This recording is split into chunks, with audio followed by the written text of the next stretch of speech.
What's going on, everybody? Thanks for coming out to a special episode of the Decoy live stream podcast. The one where we got special light skin Decoy back again. There's everybody, he's a fan favorite, right? Special light skin Decoy, yeah. I feel like the chat here is just too delayed. But then, maybe I need to fix the lighting for you. No. It's not that bad. Yeah. First live stream. Okay, that's cool. So a little bit different. I mean, we have a guest here every now and then. I feel like you come maybe once a month, maybe once every other month, maybe twice in a month, and then you just disappear. Where's my bat? He has the bat. He's the That's right, yeah. What do you mean fix the lighting for him? I mean, I didn't want to. There's usually nobody over there. I can't just make it like that. Well, actually, yeah, there we go. Okay, see, fix the lighting. Better. Coming at you guys from MTL. How you guys going today? What is MTL? Montreal? Oh no. Yeah, it's 2.0 light skin Decoy. Exactly. He is the light skin Decoy. White guy. Huh? Who's the white guy? I guess that person is colorblind. You're probably colorblind, which is good. You don't see racism. That's very good. Yeah. You should probably run for politics, actually. Yeah. Decaf Decoy, can you turn off ads during the live stream? There should be no ads during the live stream on YouTube. I can double check right now, but there should be no ads. Yeah, it's ads automator off, so you should see nothing. Mission timeline? Decoy security guard? No. When we're out in public, everybody thinks that this guy's super important. Because they're like, well, who's this buff like authoritarian figure around him? He must buff, be his bodyguard. NFL player right here. I could probably sell that if I want to. That you like play in the NFL? Yeah. What you gotta say is you like you're at like some off-brand like D1 college not nearby. From Canada, and I play. No, not Canada. It's like you're I play I'm here visiting family. I play I'm a running back for like not ASU, like the side college in Arizona. So like they wouldn't know you, and you just go on ESPN or whatever, and you find a guy that kind of looks like you. I'm like, oh, that's me. I'm Terrell Davis. And just blur the picture out a little bit. Yeah. No, not even blur the picture. Like let her. No, we're not defrauding people. I'm just saying like somebody would probably believe it if they're like, oh yeah, he kind of looks like that guy. That's him. Okay, cool. But again, I think that's probably it probably qualifies for like some sort of fraud. You probably could go to jail for that. So we're disavowed. Don't do this. He's farming the aura. Aura farming. That's what I heard. That's what I don't even know what that means. But I've heard stories about guys on other platforms trying to get more viewers and followers. Is that what it is? Aura farming? No, it's like trying to look cooler. Like they say, oh yeah, generational aura loss, where it's like if you. Like the dumb analogy, the comic, the meme is like you're at McDonald's with your tray of like nuggets and your soda and your fries, and you trip and spill everything in front of a whole bunch of girls. That's like generation aura loss. So it's like you're aura farming, you're just trying to look cooler. So it's like I don't know, like aura farming for me would having me as a guest. You're aura farming. No, there's nothing about that. Yeah. Decoy out here catfishing? No, we're disavowing that. I'm saying he could probably play off as a pro athlete of some sort because obviously just the camera angle. We'll switch again. He's a much larger individual than me. It's just because it's like where we record the audio on a iPhone and there's a bit of a warping. So the closer you are on the center, the bigger it is. I think it's just the camera. I don't think now you're aura farming right now. Now you're like looking at yourself and shit. Like nah. But just because I'm closer, I'm not necessarily huge. He's a larger person than me. But like a rapper, Lil Decoy. No, it's you could conceivably say, oh, I'm a D1 athlete. There is no sport out there that if I saw you in person, I could tell somebody like, oh, you know what? No, I play a D1 baseball. Like even. The littler guys in baseball are like they're still like solid. They're buff, you know. I guess you can just see a competitive chess player, man. But that's not aura farming. Nobody wants to be like, oh, he's a chess player. Oh, I gotta know him. I could say like I play pro badminton, but again, that doesn't give you the aura. Oh, thanks for the sub, Gramps. See, okay, yeah, we have the little counter right there. I guess that works because looking over here, we have the counter as well. I guess it counts if we get to 100 subs. And you know, guys, don't have to do that over on Twitch, but it's kind of cool to have that little bar right there saying like this is where we are. So thank you, Gramps, for that. No, it's not Poland's border. That's the crazy part. You saw in the thumbnail. That's not Poland's border. That's Morocco's border. So it's not Spain stopping people from getting into. I know it's spelled Ceuta, but to my understanding, you pronounce it Ceuta. Maybe there's a native Spanish speaker. You don't speak Spanish, right? No. Native Spanish speaker in the chat that can tell me how to say what I think is Ceuta. Looks like Ceuta, or I don't know how to pronounce it or whatever. But that is the Moroccan military trying to get the immigrants to not go back to their country, which tells you a lot. Set A. It's a Spanish border north of Morocco, not Spanish landmass. Vete. And here's the thing: is I wouldn't be surprised if there's just people out there like I believe you guys, but someone trying to get me to have like purposely bad enunciation, just make me look stupid. I wouldn't put it past that. It's pronounced. I ain't saying that. You say, I'm sorry, I'm Mexican. I only speak Mexican. I remember, like, I didn't realize that. What is it? We went to Vegas, and our buddies, he's Mexican, cool guy, talking Spanish to a group of girls that only speak Spanish, and I thought he was doing well, but he's like, no, I didn't realize that. He's like, no, like Spaniard Spanish. They look different. Down on Mexican Spanish. It sounds different. I was like, oh damn, I didn't realize you were getting like Spanish mocked, but that was a thing. I think it's like a very small, like, is it the pronunciation? I don't know. It's like an accent, right? Yeah, it's like an accent. Because what do you speak back home? Well, there's like 3 different languages, but I speak Yoruba. But there's Igbo and there's like Hausa. There's so many actually. I think that's what like some countries don't have is different cultures speaking different languages. I don't think like so a place like Korea or Japan, they just speak only Japanese or. Well, no, there are accents in Korea. Like South Korea is a small island. I'm not island, peninsula. It's probably like smaller than California, to my understanding. But there's different dialects even amongst Korea, where it's like you don't have the traditional like city accent. You're from like Jeju Island. We're looking down on you, and like I would say, I am Korean. No, Korean enough looking. But should I go back there? They have a slur specifically set aside for me. They do not like me. They will not accept me. But then again, should me and you go on a trip together, they're probably gonna be nicer to me than to you. But if I was there with another Korean person or in a Korean only like restaurant, they're not gonna be kind to me. And also, I have not served in the Korean military despite the fact being born there. So that's also a thing, like where I believe if I go to South Korea and I spend more than a year concurrently until I hit a certain age, they will forcibly conscript me into their military, and I'll have to serve. And people like me, especially older people that serve in the Korean military, they are not nice to us as well. I mean, do you know how long you have to serve for? How long do you? I think it's 18 months, to my understanding. Assimilate. Thailand would take your money, yeah. Like, I mean, yeah. Thank you, immigrants, for accepting all culture. Exactly, because everybody thinks that the right wing is against immigration, but I think we are like the picturesque example of the type of immigration that conservatives want compared to.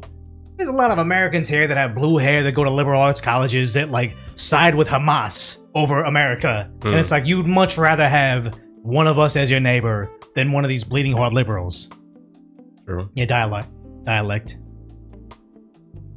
Yeah. Oh, I see. Catalan Spanish looks down on Castilian Spanish. No matter what, you can like if you drill it down, American Asians, they will kind of band together because like, oh, well, you're Asian, I'm Asian, even though I'm Korean, you're Vietnamese. Get to Asia, you have the fancy Asians will look down on the jungle Asians, so it's like Japanese, Chinese, Koreans will look down on Vietnamese, Filipinos, and Indonesians. But then in Korea, you will have your Koreans, your Gyopos. Like, if we were just so tribal, no matter what, we won't get along. I think it's like that in every country. My country is like that, so you have like the Yoruba culture. I won't say they look down, but they just act differently from the Igbos. It's like we're 2 different people, even in the same country. Well, you got, you know, you don't want to denigrate it, but it's honestly like they talk about how you guys have like, not century, like, yeah, century-long blood feuds. Yeah. Where it's like your True. tribe doesn't like their tribe. And I even remember, we're not doxing you or whatever, but it's like your name is very, very similar to a pro athlete's name. And I was like, it's like you were like, oh, it's just a different spelling of my name. So it's like, you know, you guys are from the same tribe. And it's like, that's crazy. You guys are both Nigerian. But it's like, it's so small. Like, what is it? Koreans, Kim, Lee, Park. We all come through 3 different dynasties, and a lot of them like Yi, Un, Moon. Like, they're just different enunciations of spelling than the same name. And it's like, even my Korean name, I really wish it was spelled a different way, because there's a badass way to spell my Korean name, and there is a weird way to spell my Korean name. And apparently, due to translation, when I came to America, they chose the weird one. Not good, man. Is that if Decoy was older, I can see him being a rooftop Korean. And here's the thing: is What's a rooftop Korean? it's when there was the LA riots that that guy that he participated in, somebody we know from work, and that they participated in, and LAPD just would not save Koreatown. They allocated assets elsewhere. So Korean immigrants went to their rooftops and took out their ARs and their rifles, and they were defending their property with force. And that was just like a rooftop Korean. That was an old moniker. But it is sad that I said, like, what is it, Kangmin Lee? He's another like Korean political commentator guy. I was in his live stream chat just saying what's up, and he's like, oh, what up? It's my uncle, Decoy. Decoy. And I'm like, what? I understand I'm not Gen Z. We're very clearly I'm not Gen Z. But what makes you think that I'm like 20 years your senior? Give you onk status. Yeah, unk status. You were a weird kid for sure. I mean, you could tell. But that's the thing, is like you're weird, but I think it helps out because nobody wants a very, very plain person to be doing commentary podcasts. Like, this is essentially a podcast here. We'll get to the topics today. Like, the topics we have is what's going on over in Spain. We got to talk about what they're calling dog racism. Got to talk about Fauci being an idiot. Mamdani betraying the rich people that voted for him. Hassan being an idiot, and then maybe some body cam footage. We probably won't get all the topics, but we got some stuff. We got some good stuff to talk about here. Yeah, Tony Moon, the rooftop Korean, is over on X. Is he a guy that just labels himself as a rooftop Korean, or was he like the guy from those original pictures? I don't know. Is it?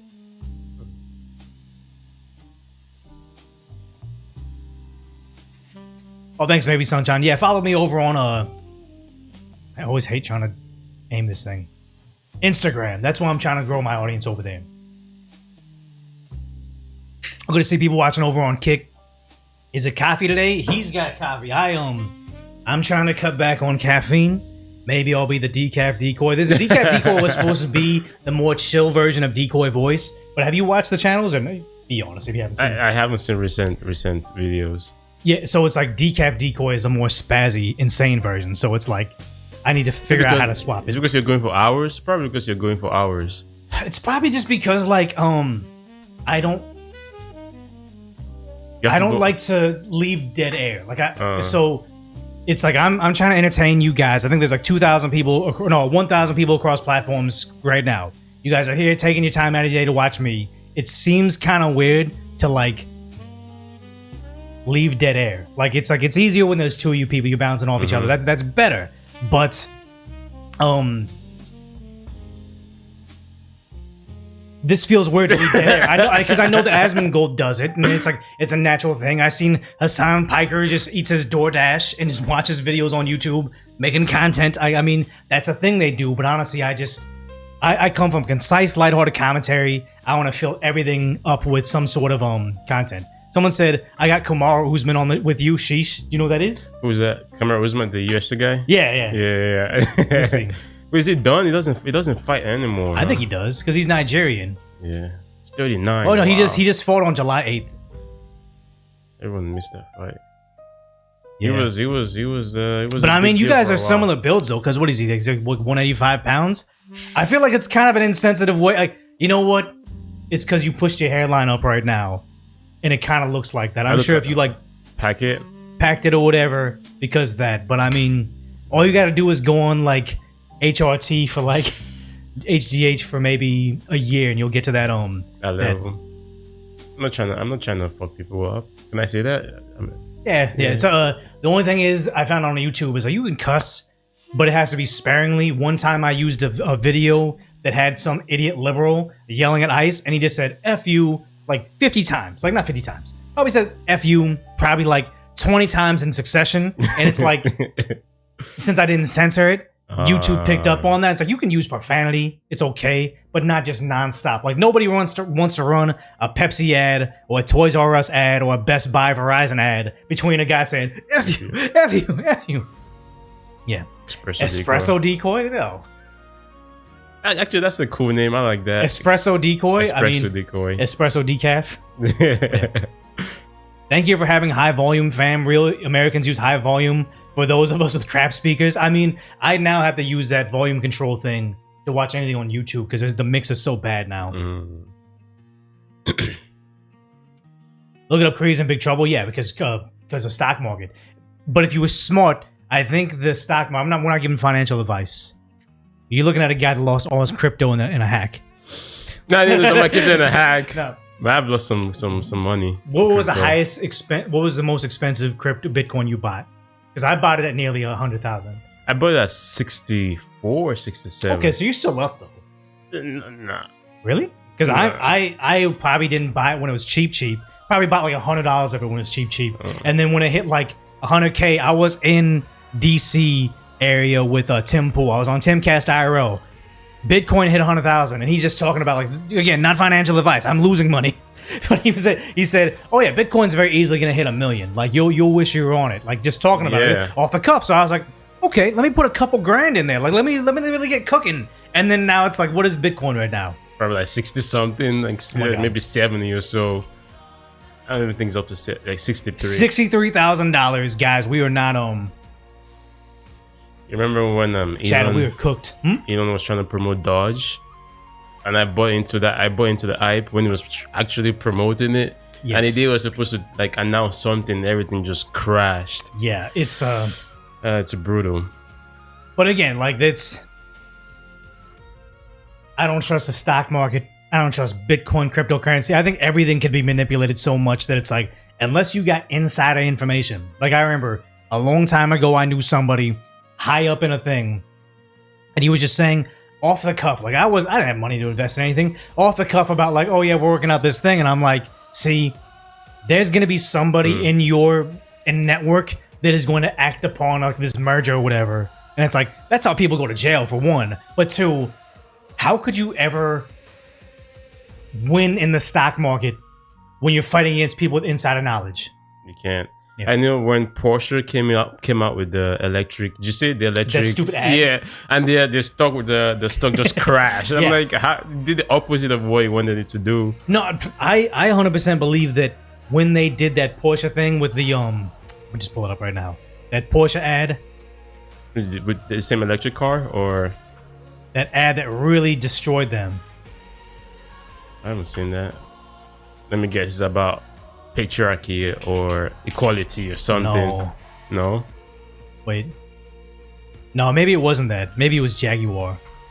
It's probably Jaguar. It was this. Yeah, never mind. It was this. It was this weird like how is this spelling or selling a car? Oh, be all colorful, and we have all these different genders here and stuff like that. It's like you can't convince me that Jaguar, the CEOs of there, they didn't buy shorts on their own stock and say, okay, I imagine the stock price is gonna tank. They release that ad and they just cash out. Like it's funny how these companies know like doing this thing is gonna hurt them. I know was it Gillette that did the toxic masculinity ad? Or probably them. Yeah, the shaving company, exactly. Yeah, and it kind of hurt their sales where they lost so much money, and they knew doing that was gonna cause damage, but they still ended up doing it. Well, there was a very stupid.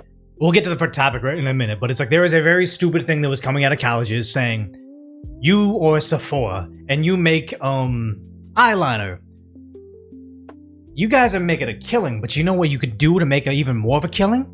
Is if you sold eyeliner to men too, because that effectively doubles your market share. So they destroy all of their goodwill and all their good advertising space to advertise to a crowd that's probably not going to buy your eyeliner. But if you see that, it's like, that's dumb.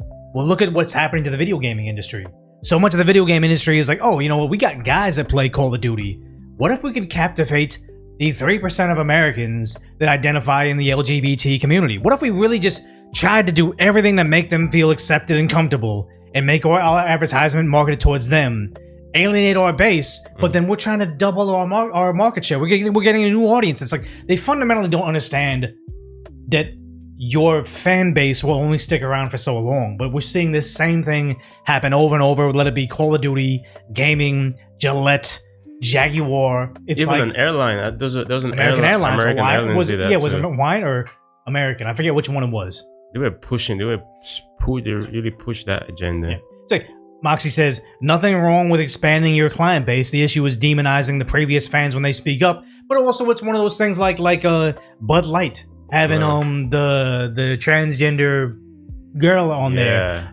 It was like it's a transgender girl. Well, the thing is, like, it was not necessarily like you can market to somebody else new, whatever, but it was the alienation of the existing audience. Like, oh, I don't know anything about football, but let me do the ad during March Madness or during college football season. It's like, see, you guys, this was like Final Four season or something. You had the opportunity to cash in because everybody wants to drink beer, and now you're trying to essentially make a mockery out of these guys' moments. Like, I'm a filthy casual. I like sports ball. I like being like, getting into like the Dodgers right now. Like, I'm really enjoying sports ball right now. I'm watching all of it. I know it's a little juvenile. I know it's a little like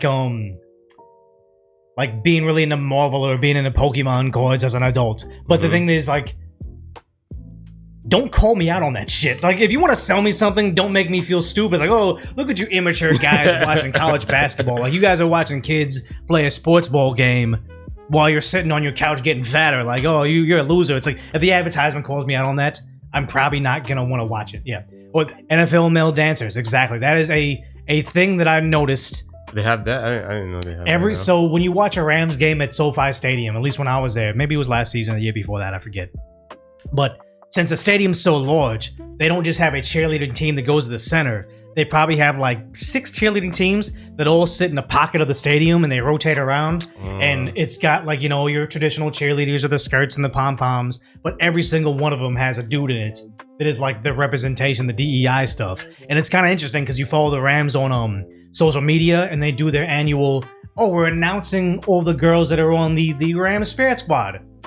The men are absent from that, but they definitely added them in there on the thing. And it's like, some of them wear skirts too. Some of them wear tube tops. And it's like, I'm sure there is a certain small subset of NFL fans that are all about that stuff, but it's not your traditional like middle America beer loving football fan. And also, there's been male cheerleaders forever. They're the base that like really strong. They can throw them and stuff like that. It makes sense that they're there, but it's like putting them in a skirt and a tube top is going to alienate your very, very Christian fan base. Some of them date the players. They're not supposed to. And if a player ever tries to reach out to a cheerleader, they got to do it very covertly. It's like you have to take HR. Huh? It's like every workplace. Like you got to let HR know. No, because it's different though. Because it actually kind of makes the team liable. Because this is not like a coworker dating a coworker. This is like a CEO dating an intern, because the cheerleaders don't make that much money. Like, I know Laker girls don't make any money at all. Yeah. So it's like, if you have someone that feels like their employment is based on how well her relationship, like if the NFL quarterback star says, hey, I don't like that girl, send her away. This is a very different aspect of like, you guys are both cashiers and you guys end up hooking up.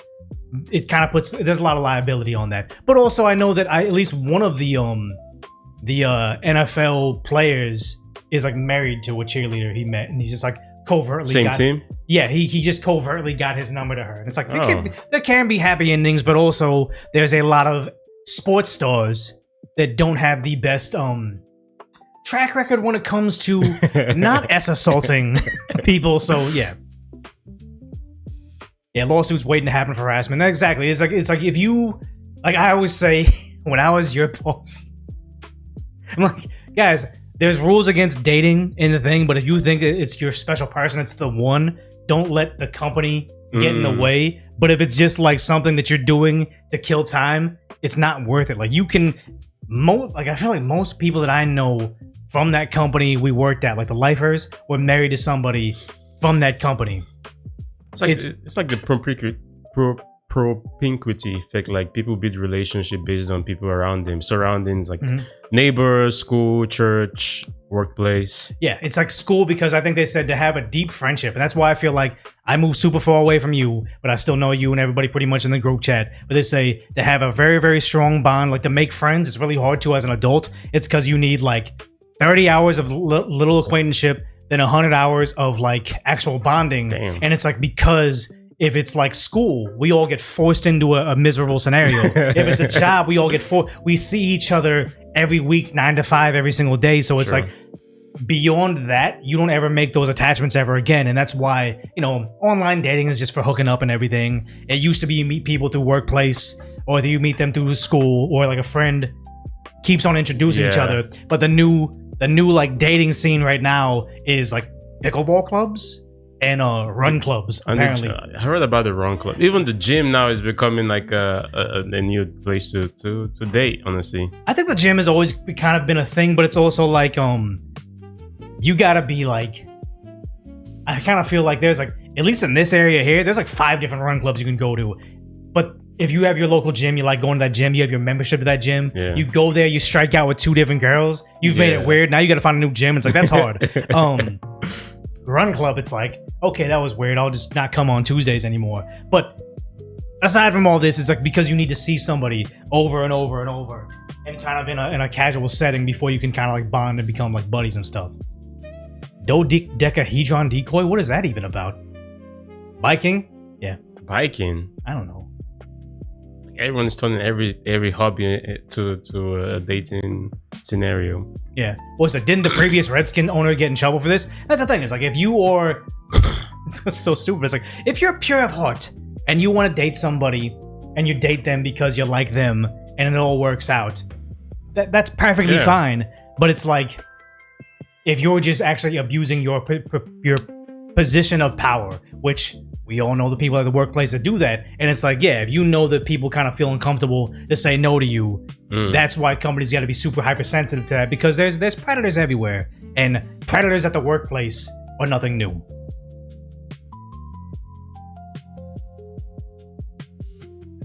Number 1 rule to meeting people: be attractive. Exactly. I would say you don't gotta be attractive to be a player, to have a lot of girls, but it definitely puts life on easy mode. Same thing for women. Like if a girl wants to get like, you know, Prince Charming, they have to look like the princess. So the more they work on themselves and put themselves together, the easier the dating world will be. It's always just like the losers we know personally that don't do good with the opposite gender, or whatever, same gender if they're dating that. Those people are always very angry because they try the least, and it's like, yeah, you wouldn't want to be with you either. Why are you blaming girls for not wanting you around?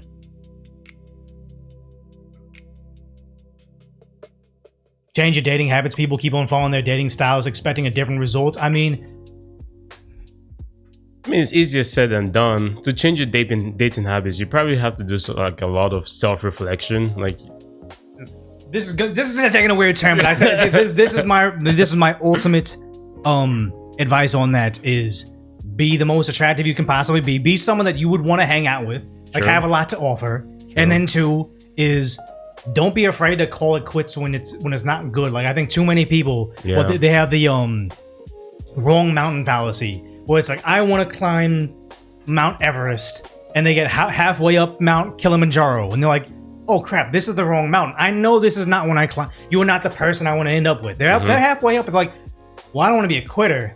I'm just going to keep on climbing because, you know, like I'm already halfway up. Sunk cost fallacy. And it's like, once you know it's not right, climb down the mountain. People are just too afraid to start from scratch. We even see like a microcosm of that, like going out to the bar. They'll be out. They'll be chatting somebody up, or even in Vegas, they'll be chatting somebody up.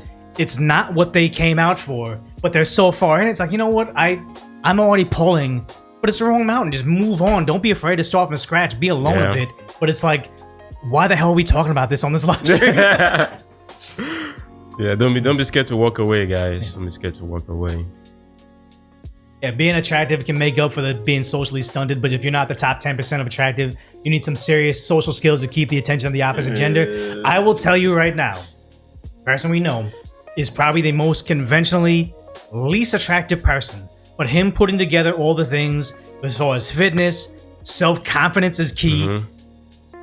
He pulls better than our most conventionally attractive person. Our most conventionally attractive buddy, he can talk, like girls will be like, come over to my house and like, you know what this is about. And throughout the art of being a weirdo, via text message, she'd be like, nah, never mind. My mom's gonna be home soon or whatever. Like he just sucks. Very good looking, but can't close. Well, does close, but just he's not good. But our most successful guy, he's killer with it because he knows who he is. And I even remember a long time ago, we were at the job and he's talking to a girl on Tinder. And she straight up drops him with like, "Oh wait, how tall are you?"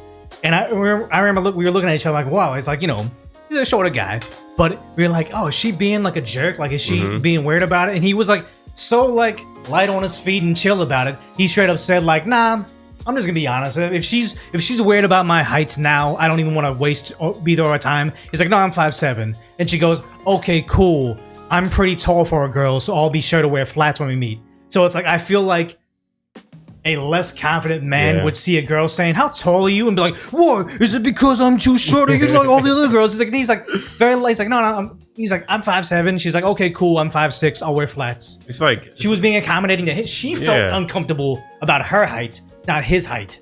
It's like a lot of guys tend to like perform in the presence of like, especially a pretty girl. You tend to like start doing things like you extra start being a puppet like you usually not. Like, it is what it is. Just say what you want to say. I mean, be polite, be respectful, and if she likes you, if she messes with, she messes with. If she doesn't, have a nice day and just move on to the next one. Yeah, but guys can be dumb. They're just bad.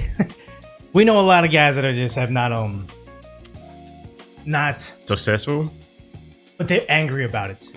Like they become bitter about it. They become bitter and they project it, and it's like it's a downward spiral. The more they're angry about it, the worse interactions they get, the more confirmation bias they get, and the less likely they're ever going to dig their way out of it because they're a miserable person. I think girls like this too, and it's sad. It's like you want to help them, but they've already have too much in their head with like, you don't understand it because you're this, you're that. We live in different worlds. Like we really don't, man. Decoy hates men. Uganda hater said that. Uganda hater. What do you think about our Nigerian friend here? He said, "Who's Uganda hater?" Oh. He's a Ugandan that hates on things. So he's just like, not a Laker hater. I'm a Laker fan that happens to be hating on everybody else. That's what he says. But what is Uganda hater? Because Uganda hater's been around for a long time. Because I'll say, the one time is we hired at the neighboring office Ethiopian guy, and I was like, "Oh, yeah, you guys will be buddies." And I was trying to get like, "Oh, we're all gonna play soccer together." Got you guys together, and he did not like you. It's like, you guys are both both like fresh from Africa, and he was like, "Nah, man, he's Nigerian." We don't like each other. Who knew, man? Who knew? Maybe Uganda's. Uganda says, "I love Nigeria. You're a Nigerian fan. 100% loved him since day one. Please feature him more." Okay. And now he's DMing me. Do never put this guy on the show. I'm kidding. I made that up. But yeah. Okay. All right, so we got to talk about Spain because you get a little bit serious now. Yeah, we got to talk about how this became the whatever podcast. I never know. You need to up your R game, bro. Nigerians versus Ugandans is 101. No, man, it's not that. It's you were just telling me that earlier today. It's not what's the other country? Morocco? Not Morocco. It was near you guys. You said it wasn't Niger. Niger. Niger. Niger. Yeah, that's the one you said was like you guys don't get along. Yeah, that's where like most like terrorists from Boko Haram. I think they're not from Nigeria. They're from a neighboring country. I'm guessing it's Niger. Correct me if I'm wrong, but they're mostly like. You should be the expert in that. I haven't been to Nigeria in a while, so I can't really update. I can't give you like an updated news, but yeah, they're mostly Muslims and they speak a different language. I don't think it's Hausa, but they speak a different language compared to a certain culture in Nigeria. Yeah. But they hate. Again, they're Muslims. I'm not saying there's anything wrong being Muslims, but they just go after like Christians. It's like not racist to say, hey, look, there's a definite genocide happening in Nigeria right now. Even like Trump has talked about it. It's like, hey, we got to help out the Nigerians because you say like, what is it? Nigerian Christians are super base. It's like people don't understand that, where it's like we kind of have a melting pot in America, but not to the degree that like Nigeria has. Like most like Americans on the outside looking in would see like Nigeria as like, oh, it's a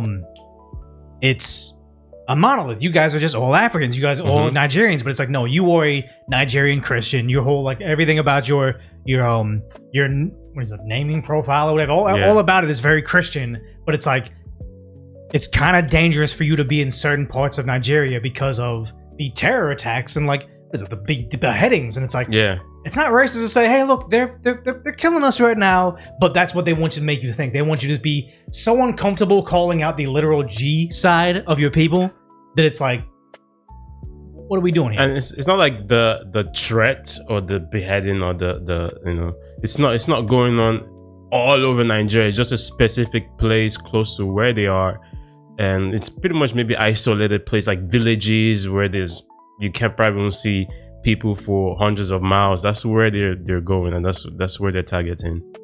Which is unfortunate that that's even a thing. But then what's happening over in Africa, and I keep on saying Theuda, I don't know how to pronounce it, but they say the media will tell you 60,000 Moroccans forcibly crossed the border, but most of them have since gone home. But that is just not the truth. They're crossing the border from Morocco to where they're going. Ceuta, Spain, or Theuda, Spain. They're in Spain. It's like a small territory on the African continent. But they're chanting.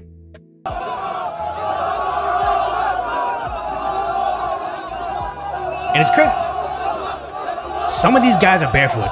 Yeah. And they're children. And what a weird thing you see. Some of them are barefoot. All of them are wearing designer slides, like Nike slides, Adidas slides. But this guy's wearing a full-on Gucci hat. Like, he's wearing a Gucci hat, which, if real, likely not, but if real, easily like $800. $800 to break into a country alongside his barefoot friends. And again, they said they're gone. They have since left. It's a lie. The media is lying to you. But the crazy part is, can't even play this part of the video, but the Spanish police are actually opening fire on them because they keep on crossing over. They're not supposed to do anything about it. But the more insane aspect is, some of them are leaving. Like, they came there for whatever. They thought they would have been fed or something, or somebody's ordering them to be there. Some of them are coming back over the Spanish border, back into Morocco. But the Moroccan forces, like, this is translated from, I won't tell me, likely Spanish, saying, this is how the Moroccan forces were received, those returning from Ceuta. All the fires, everything over there, they are not letting them off easy. Like, you gotta say, like, they're not sending us their best if they're refusing to take them back. Oh yeah, they're throwing little batons at them. Like, you mean to say that was going to enrich our country, a first world country, if their own people are beating them down? Like, there's the rumors that they're saying some of them emptied their prisons and sent them over the border, because it's like, yeah, recidivism is a real thing where, sad to say, if someone's committing violent felonies, throwing them into prison is going to be expensive, but letting them out of prison is just going to give them the propensity to reoffend. So it's like, having violent individuals in your country is a burden on the tax base. Wouldn't it be cheaper to package them all up and send them to another country so they can do that over there? Isn't that like what most South American countries were doing to the US as well? Rumors, but essentially confirmed if you're seeing stuff like this, because on the Moroccan side, I think this is an AI upscaling. Can't play the video on YouTube, but it's crazy how this is like barbarian shit right here. Yeah. Picking up a giant rock saying, you know, diversity is gonna be Spain's strength. But how dare diversity come back over here? I'm gonna bash you with a rock. I think in his head he might just want to scare him, but in reality, I mean, he's gonna do it. I don't know if he did it, but most likely he was probably gonna do it. Because you don't want to see this. You do not want to see this. But is it possible? Again, we are not endorsing this whatsoever. But is it possible they know exactly who the individuals are going over the border, chanting Allahu Akbar? Maybe they know these people might be a part of certain groups, or maybe ex-cons. And maybe there's a reason they would want to forcibly remove them for their country. It wasn't necessarily about like, you know, giving them a path to citizenship and a better life, etc., etc. It is about this. We cannot have these violent individuals back in our country. Very, very scary. The sad part is you have Naomi Sebit, the German anti-immigration figure, saying the German tax-funded media found one woman with kids for the thumbnail. This is pathetic. Invaders from Morocco are 99.99% fighting-age men who are about to do terrible things to the European continent. And again, we're saying mostly military-aged males, barefoot. And the big thing is a couple of these guys have backpacks, but you got to understand, if they're not coming with supplies, and a lot of these guys are coming over there with large knives, they think they're going to be fed a certain way. They think they're going to get... They didn't come over there to starve and work slave wages. They came armed, and they are expecting something. Yeah. Very, very scary stuff, but just like saying, hey, look, they found the picture of the woman. She's actually like a... I don't know, what would you say? She's not... She's African. She's African. She's not Morocco. Moroccan. I can't... Because Morocco are kind of mixed. They do have a lot of dark skin individuals. But for the most part, the military-age males seem to be more North African as opposed to African like this family. So I wouldn't even be surprised if this was just AI generated or very, very cherry-picked. We found the one instance of them being you know, peaceful and just looking for a better life. But the media is using the perfect, like, something that's going to get you emotional and pitiful image. Yeah. And this is like, you look at this. they're not showing this. The crazy part is Benny Johnson pointed out a clip from Nick Shirley saying they tried to blade him up, Nick Shirley, because he went over there to investigate what was happening over there. This is crazy. This is a crazy situation right now. They're saying thank you to Pedro Sanchez. That's the president of Spain. He's a socialist. He said if immigrants come in by sea and there was no barricade, they can't deport them. So there's a little part of the border they can just swim around. We saw that video. And also, he was granting like 500,000 illegals citizenship in Spain. Just like that. There's a snap of his fingers. And apparently in Spain, well, in the European Union, if I get citizenship in one country, I'm free to go out throughout the entire continent. So they say there's really, really good social benefits like welfare over in Germany. So you sneak into Ceuta, Spain, try to get granted asylum, get your citizenship from their socialist President Sanchez, and then make your way to Germany to get free everything, is the idea that they think these people are going for. Viva Spain. Do you think it will take vigilantes to actually make a difference here inside of Europe? I'm the first vigilante here. They're gonna fear me. Yeah, and the thing is, you don't want this to occur. You want the authority. You don't want vigilantism to be a thing. But how many people, like, we already saw a video of one of the people blading up somebody in the neck over in Ceuta. So it's like, at some point in time, they see the police and the military openly admitting we're not allowed to do anything other than ask them to go home. Yeah. People are going to rise up, and that's when stuff gets scary, because that's when, like, there's no due process, there's no investigation. He says, I see you, and there's a video I saw of a guy that's a Spanish resident in a car seeing a guy he thinks is he just thinks that he's from Morocco, and he just slaps him in the back of the head while driving his car. And it's like, you don't know if that's a Spanish citizen, because over in Ceuta, it's pretty diverse. Like, there's a big Muslim population already in Ceuta, Spain. They're natives. They're not natives necessarily, but they're citizens. So it's like, now you're seeing like full-on race wars going on over there, and it's kind of scary. Oh, yeah, again, look at this guy. So are they in Morocco? This is Morocco right now? Or no, this is Spain. This is Spain. This is on the African continent, but it's like the Canary Islands or this little place called. They have a little city over there. But then again, this guy has a Dior backpack, possibly fake, Amiri shorts. Amiri shorts are probably like $500. Dior sling bag, $1,000. Gucci hat, probably another $1,000. At the very least, this guy's got a Nike backpack, and this guy's got a what soccer team is this? Barcelona. So it's like, even if they're fake, some of these things gotta be expensive as fakes. Now they're all coming down, being walked down the mountain right now. Here in Spain, they received over 60,000 migrants who came across from the Moroccan border into the country of Spain. This is mainland Spain right behind me. However, right now I'm heading over to Ceuta, which is actually a town in Spain. However, it is on the African continent. There's a few towns that are part of Spain that are on the African continent, and Ceuta is one of them. Literally over 60,000 migrants came across their border. But a lot of people are wondering what actually happened. I'm hearing numbers so of 100,000 we're heading there right now to see it for ourselves. These migrants quite literally came over by the truckloads. This is a weird video because that video, I think they said, why is this guy in like Thai police attire? I don't get that's that. That's the uniform? That's a Thai uniform? That's what I've been hearing. Oh. Because also I saw a video of they were looting a building, and I even had to blur it out on my last video because it was AI generated. They're like watching these people breaking into a house, but all of a sudden the foreground just switches real quick, and it's like, oh shit, people are making AI videos of this to make it worse. So it's like, yes, we're being misled. The only thing I probably want to ask, or I want to know, is why 60,000 people migrating from Morocco to. It's not like there's any war going on, or maybe they're in a bad financial situation, because Morocco, no one really talks about Morocco being in pieces compared to some African countries, you know.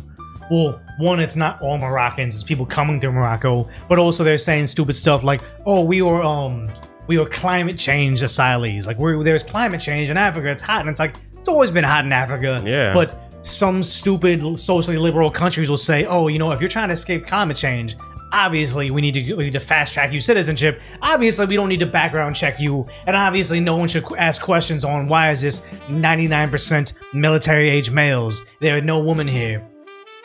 So maybe few people did it initially and it worked. Like, we came here illegally, like we got our papers, like you guys should do it too, and all of a sudden you have 60,000 people doing it. Yeah, and the sad part is, it's like, as soon as they granted that 500,000 people citizenship, same thing that happened to America. Oh no, we need to grant them amnesty. It's like, well, if you tell them cutting the line grants you the probability that even though you broke the law, you might get rewarded for your illegality, you are now going to incentivize more of this.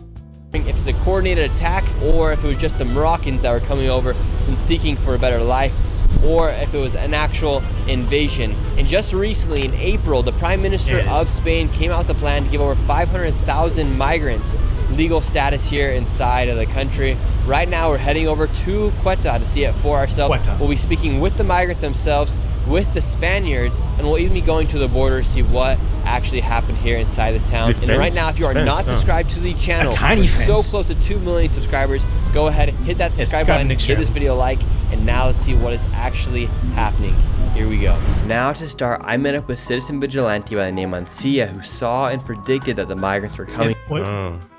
That's a land border. I met up with citizen vigilante by the name Mancia, who saw. It's right there. So all they had to do was just walk across this little part of that and come over, and now they've just been granted. But then also at the intake center, the police came and just let them all in. So it's like, this is a bit suspect.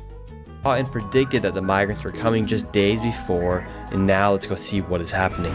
We've arrived now, and we're here with Mancia. Mancia's from here in Spain. Right now we have a group of men right here. Look, they're covering up their faces. Eres de Morocco? You from Morocco? No ladrones, no carteristas. ¿Por qué vinieron aquí a España? Wait, why would he automatically say so it's like, hey, robbers? Are you from Nigeria? And you tell me it's like, I'm not from the cartel, or I'm not a robber. It's like, wait. Why is that in your brain? It's guilty conscious. Exactly. No hablar mucho. Trabajo. Trabajando, no carteristas, no ladrones. We come from work, but they don't speak the language. Nadando. I mean, one positive thing you could say, at least, is not trying to attack them or cuss them out. It's not right, but at the same time, it's not like proving like he's a thug, or like, yeah, we're gonna mess this place up. The one thing I'll say is, though, I say like the zombie apocalypse analogy, where it's like they have some bags, they probably have food or whatever, they're doing okay. Should shit hit the fan and they're starving, they haven't eaten in 2 weeks, and there's a family inside a house that has a nice meal, it's like, how quickly will they get desperate and switch to violence? Because the thing is, like, I'm not looking down on them because they have a worse scenario than me, because should this be the zombie apocalypse and I haven't eaten for a week and I need insulin for my son, and I'm starving and on the brink of death, and all across the street there's a family in a house cooking a nice rotisserie chicken. I'm not saying you're a savage for saying, hey, you either die of starvation or you go out trying. Desperate people do desperate stuff. So just because they're currently being, cordial, say, no, we're just here, we broke the law to get in, but we're just here to, to get food and work or whatever. It's like, because they're well taken care of. But should shit hit the fan, I don't know what would happen next. That's fair. They don't want to leave. They want to go to Europe. They want to go to Yes. Spain. So that's their mission here. That's why they crossed by swimming. On July 31st was the day when quite literally 60,000 He's got a people came guard back across. there. Look, he's and right yoked. now, a lot of those young men have returned back to Morocco, but Basically now you on just have groups of these streets. Yeah. men walking around this town, just like this one right here. These groups are creating insecurity. The military are here as well. Hanging out. He said one thing. He said, "This is Morocco." Yep. One of Stolen them land. said, Argument "This is again. Morocco," because they think this is Morocco, but Spain. This has been Spanish since 400 years. 400 years before Morocco got his independence. So it doesn't make any sense. But still, they say this is Morocco. Is this the first stop for most migrants to head up into the rest of Europe? Yes. This is the main door, the main gate. Yeah. And right now we're heading to the border. Here we go. We've made it here to the border, and a lot of these migrants are actually now going back to Morocco. So for instance, right here we have a group of Moroccans that are now going back to Morocco. You just crossed the so border right here like is where that? they all came Yeah. into the country. Easy. And right now open the gate. they're going back to Morocco. So they're not even checking their paper. I mean, of course Now they're there not are gonna still have papers thousands to upon go. thousands Yeah. of migrants out inside the city, and we'll be finding them in just a moment. However, it's super important for you guys to understand exactly what happened at the border. So this is the border right now. We do have some people that are turning themselves in, and now they're saying just go back to Morocco. And it looks like you guys do have some floaties out now to stop people from coming And in. the reason they put the floaties out there is because they say if somebody just swims in and there's no border in the way, we can't kick them out. So now that they have to swim across the, either over the floaty or around the floaty, now they're broken the law, so they can't just be granted entry. Because was that national waters? Is that what it is? No, it's just there was like an oversight saying, hey, look, we'll allow anybody in here as long as they didn't have to go around. They didn't if they came by sea and didn't have to break a border, then they're free to be in there. To my understanding, it's just because they wanted to when they have NGOs saying, oh, we're gonna go to this country and gather 1,000 people and put them on a boat and bring them over. Those people can be granted it, but they didn't anticipate 6,000 of just whoever they wanted to be come over. Yeah, coastal waters and sea. Good point. Were those there before? The thing is, I don't understand why they didn't put this before when this started. Why now? 'Cause they're stupid. Why now? That's my question. Do you think it was coordinated to let them all come in that day? It's coordinated because I cannot imagine a country like Morocco, which is investing heavily in cybersecurity, in military, how these people can get out of control in this country. Take it back. It's unbelievable. Nobody can believe this is not coordinated. You guys are going back to Morocco? ¿Cuándo viniste aquí? Ask them They've been why here for they're 3 here days. and what's the situation like in Morocco. They came thinking that they will have work and food here, and there is not, so they go back. How come everyone Somebody came in lied to 'em. flip-flops? ¿Por qué todos vinieron aquí en chanclas? Because it came by water. فيفا حراقة فيفا حراقة وفسحكم العالم. What was it like the day everyone started coming in? Lo que sea, esto es un jaleo muy grande. Massive mess. Han hecho un They burn stuff. alboroto Stab people. total. So now we have another person going back to Morocco. When everyone came through, they actually closed Or down Gucci all hats. the shops because they were afraid of the Apple towns were Watch. about to get looted. So when all the migrants came over here, Trash they thought they it. were going to get food, That they guy's were going to try to injured. get jobs, It's but messed all the up. stores Yeah. were closed. Everyone just came through the border. They swam from the Moroccan side. Those floaties weren't there at the time, so they all just swam in or walked across the border here. They were swimming and walking through these rocks. Someone crossing. So right now you have a group of people trying to swim in right now, and then you also have Flippers? people being taken back into Morocco from the Spanish police. While people are actively trying to swim into Spain right now, you actually have them also sending the people back to Morocco at the same time. Looks like you have the Navy out here. Where were they out the day when everyone came through? They came the day after this ship in order to provide support. And how did you know that people were going to start crossing into Spain the day that they did? Because you came all the way from Madrid. Yeah, I came all the way over from Madrid by car because from Monday I started to see in the news that a little amount of people was doing that, but not at this dimension. It started slowly and then got completely out of hands. And so you saw it ahead of time, but the military and the police didn't. Correct. That's Anybody on Twitter knew this was going to happen. About that, but yes.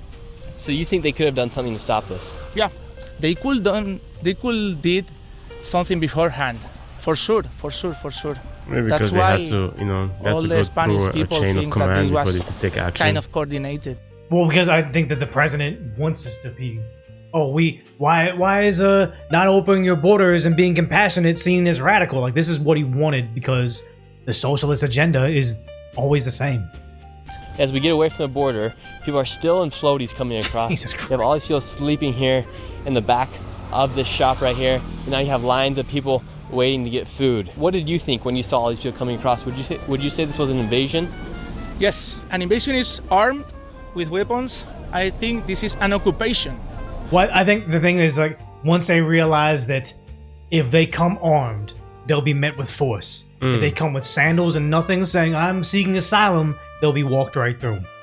Because they are not coming with weapons. But it's an occupation, for sure.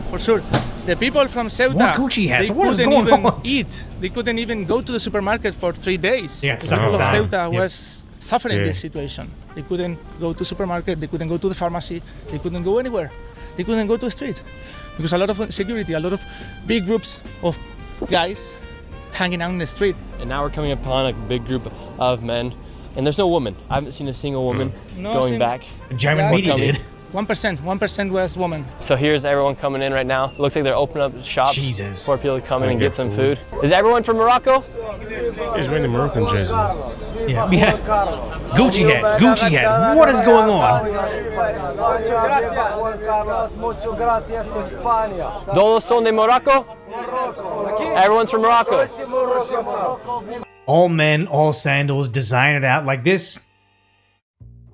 I'm not saying, imagine them with ARs and then you'd think that they're like a opposing force, but it's like, what makes this not an invasion? It is an invasion. Yeah. ¿Y por qué vinieron aquí? Why'd you guys come here? ¿Por qué vinieron? Working for How bad is the economical status of Morocco? That's what I'm curious. Why are they trying to escape Morocco? That's what I don't know. That's what I'm curious about that. I think they were lied to. I think a lot of these guys, I'm not saying, none of these guys are part of the military invasion, but I would willing to bet there's a certain percentage of them that are I'm trying to say you're an idiot or you're ignorant, but it's like the useful idiot class. Like, you don't know what's really going on because there are plenty of girls from these South American countries and also in Mexico coming across the border into, Eagle Pass and getting sent up to New York City. They were promised the Roosevelt Hotel. They were promised pocket money and accommodations and a path to citizenship. And how quickly did they say, oh, no, you are going to be selling your body on the street outside the Roosevelt Hotel in the snow. And I say this very, very specific. Thanks for the subscription, Thunder Biome. But I use that very, very specific example because it definitely happened. And the Democrats went on television to say, oh, this is survival work. That's okay. It's like, whoa, you guys basically trafficked in girls to be sold on the streets in New York City. And the Democrats somehow just like, that's okay, guys. They're making money and they're surviving. Like, I wouldn't be surprised if some of the people came over here, they were promised food, housing, a job. And it's like, they don't know what's going on. And sad to say is like I had the privilege of growing up in a first world country. Nigeria is probably third world or developing. I think it's third world. It's like borderline because we have a lot of resources and we've been exposed to international trade where we shouldn't be considered third world countries. But again, I think a lot of corruption. Yeah. But it's like, okay, so I say my intelligence level is definitely a reflection of having access to like a public school system that isn't 100% garbage. Just like, whatever. The idea is not looking down on people for being born in a certain country, part of the third world on the planet, but they're not going to have as high as an IQ as someone that had access to resources. So it's like being taken advantage of is probably not their fault. But again, I wouldn't be surprised if if not most of these were forces specifically instructed to be here. Yeah, I mean, it makes sense that probably whoever tells them if it's from the Moroccan side, like, hey, go to Spain, they have more resources for you. It probably lessens the burden of whatever resources they have to give to those people. Oh, 100%. But also the idea that it's like, hey, you have 5 felonies. You keep on getting rearrested. We're going to package you up and just send you right to the border. Because we did see trucks unloading a whole bunch of people. And I'm like, I wouldn't be surprised if a large amount of them are just violent felons that the country is tired of saying, hey, we're just going to arrest you again. You're going to harm more citizens. And then we got to incarcerate you, which is also expensive. If we could do that in America, take all our worst people and send them to Canada. If that was on the ballot, it sounds harsh, but I'm talking about like 5-time violent felon. Not even Canada. Get them an ocean away from us. 5-time violent felon and send them to Nigeria. As messed up as it is, I'm America first. I'd probably vote for that.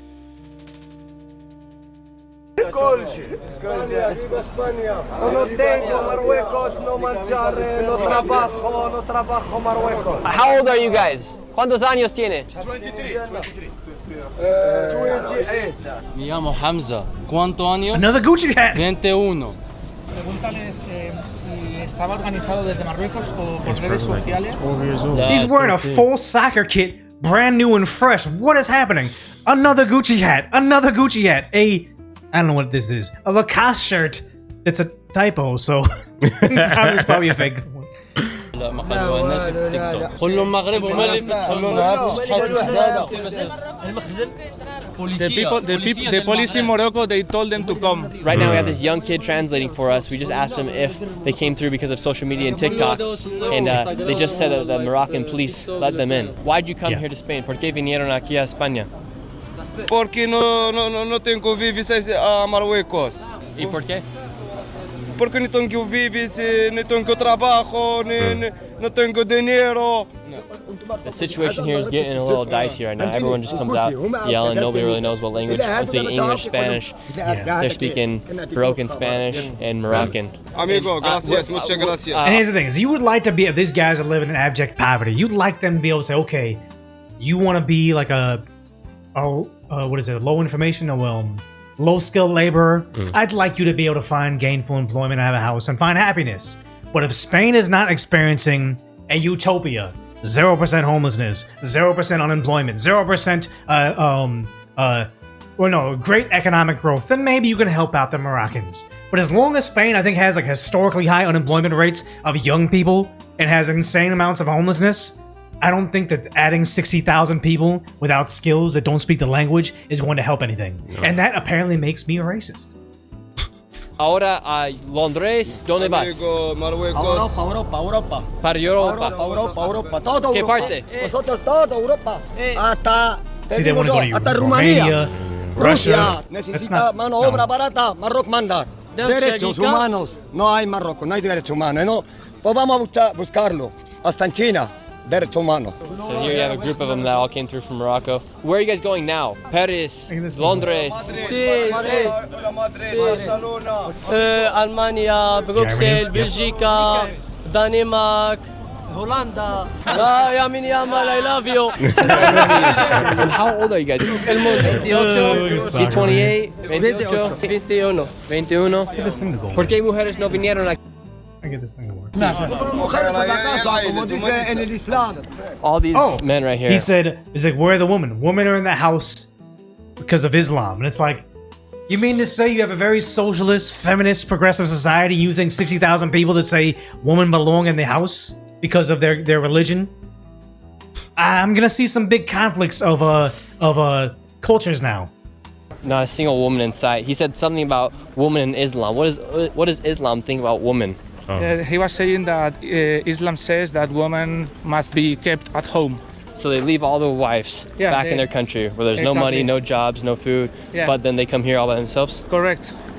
You as a woman, how did you feel seeing 40,000, 60,000 migrants come across the border here? Me sentí amenazada. No podía salir con el bebé. No 100%. Podíamos salir porque yo vivo en un ático, pero tengo vecinos que vivían en el primero y tenían miedo de que saltaran a las casas. Es peligroso. Porque cuando vienen en avalancha es peligroso. How do you feel knowing that the woman's 10, here feel threatened? 15 young Ijo men just with just walking around your building, that's gonna put fear in you. Probably especially here's the thing, it's like, okay, maybe they're peaceful or whatever, you don't, but once you know that they stabbed a guy and then the media didn't talk about it, they covered it up, and then they front paged essentially the only instance where they're like, oh no, there was they didn't front page this, Morocco's forces keeping them back from going back home, they front paged this. You're probably pretty intimidated, saying, oh, so if I get bladed up and me and my kid in the stroller, we get harmed, they're gonna sweep it under the rug. That's the terrifying part about it. I feel very, very angry. I cannot understand how we let our own woman live with fear, running to their homes with the baby. Like, I don't want to stay in the street. I go home.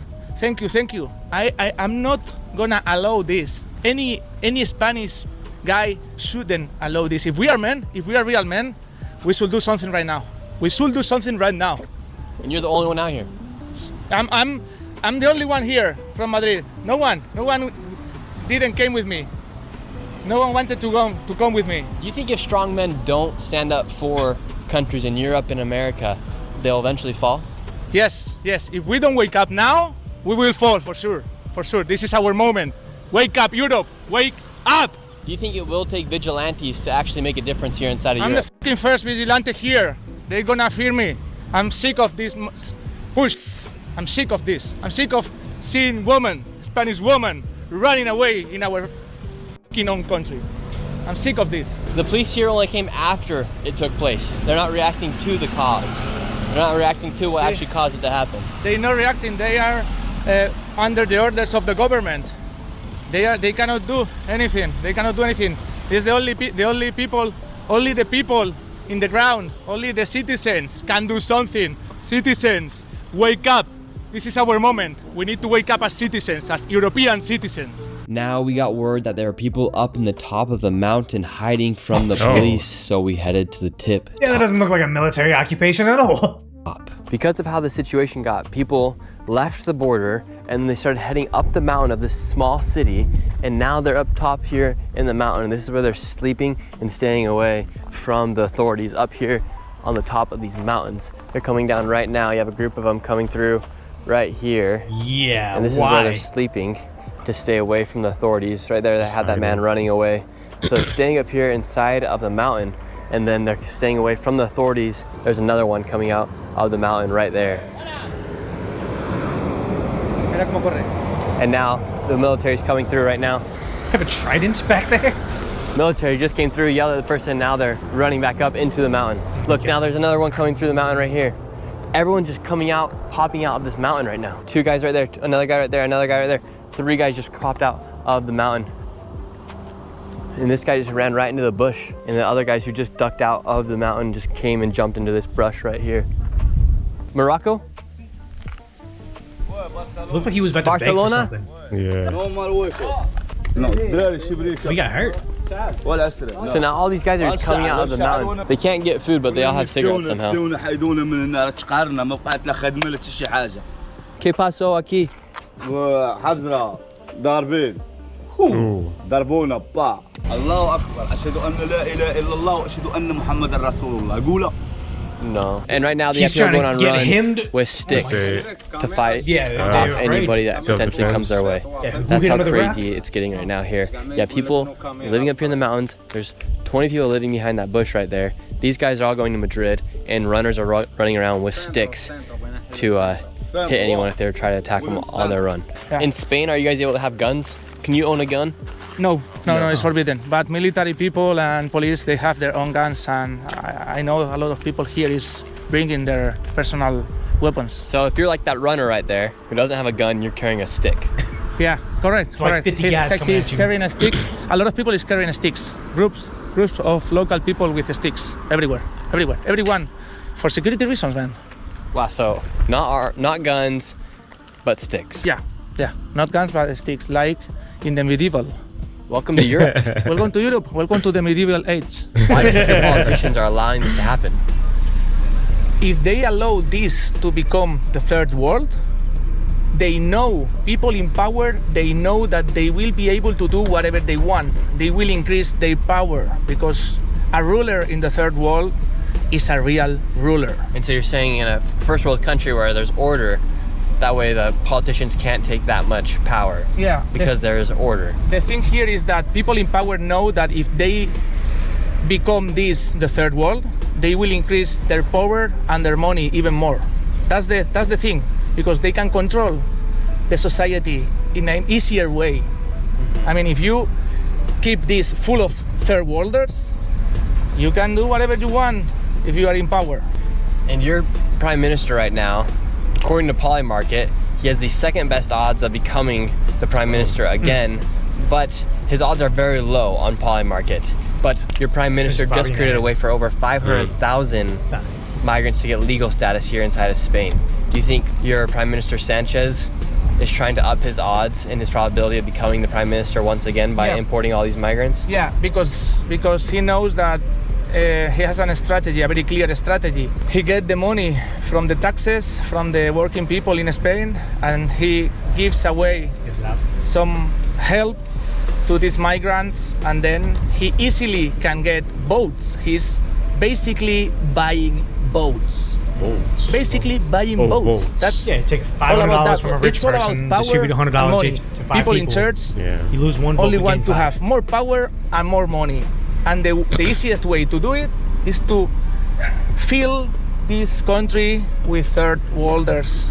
So right now on Polymarket, Pedro Sanchez actually has a very low probability of winning this election, but he has created a way for over 500,000 migrants to get legal status here inside of Spain, and then they'd be able to vote. As we're driving through town, all the shops are closed down right now. This shop's closed. This shop's closed. We have the shop owner right here standing outside of his store. The military's coming through the streets right now. This shop's closed. This shop's closed. Pharmacy. This shop's closed. All the shops here in downtown are closed right now. You had one shop that was open and the shop owner was standing outside of it. All of the businesses closed, because they don't want to be robbed. Now we're at a cemetery, and here at the cemetery, you have a group of migrants who have taken the cemetery. There's a fountain over there, a fountain over here, and a fountain down below. They're using the cemetery to shower and clean out all their clothes. So this is quite literally where they're showering. They're using the cemetery. And the crazy part is, it's probably just water to feed the plants on the thing. I wouldn't be surprised if that's not reclaimed water, or do you know what that is? What's that? It's like reclaimed water will just be like your toilet water or your waste. Because if you're gonna like water your crops or just like try to, you have a dusty field and you're just trying to water it down, you don't need clean drinking water. Do they not know that they're gonna get very sick? I don't think they care. The shower, kind of a representation of what's actually happening here. The people died for this country, and now you have migrants that are showering on their graves. Kind of crazy to think about. Yeah. You as a man from Spain, to see that migrants are now showering on the dead graves of people who died for Spain, how does that make you feel? If my ancestors, these are my ancestors. All of them are my ancestors. If they wake up, they will say, this is insane, this is insane. Send them back immediately. Immediately. And now right here, it looks like the military has grabbed a group of the guys that were up in the mountain. Now they're all coming down, being walked down the mountain. And is there one girl? So what is the scenario here? They're up in the mountain. Was this one girl that was up there trapped with all the people and they're kind of protecting her? Or is she a citizen that is being fortunate enough to get a armed security because all these guys, like, well, either scenario there, I feel like is equally as bad. He says she looks beat up. I wouldn't be surprised. Now they're all coming down, being walked down. She's barefoot too. Just separating her from the group. Yeah. And once again, not a single woman in sight. This is all just a group of men right here, all being escorted down the mountain from the Spanish military. There's another group back there as well. And right here in the mountains, we have another group of people who are getting pushed down the mountain from the Spanish military. It looks like as he's going the Spanish military and Spaniards are starting to do something about this migrant crisis. They have no control. It's gotten really, really bad. All these people are now fleeing, coming down the mountain, being pushed down from the Spanish military. This is probably going to take them months to control. Oh no, I think they already know that they have, like, it was easy to invade essentially. sheer amount of people that dry crossed run, into they're the gonna do it country again. when they opened up the You just gates. gotta coordinate the next there one, were you know? so many people and so many children that entered. We headed to a camp where there were tons of abandoned children. Familia? ¿Cuántas personas vinieron con usted? How many people came with you?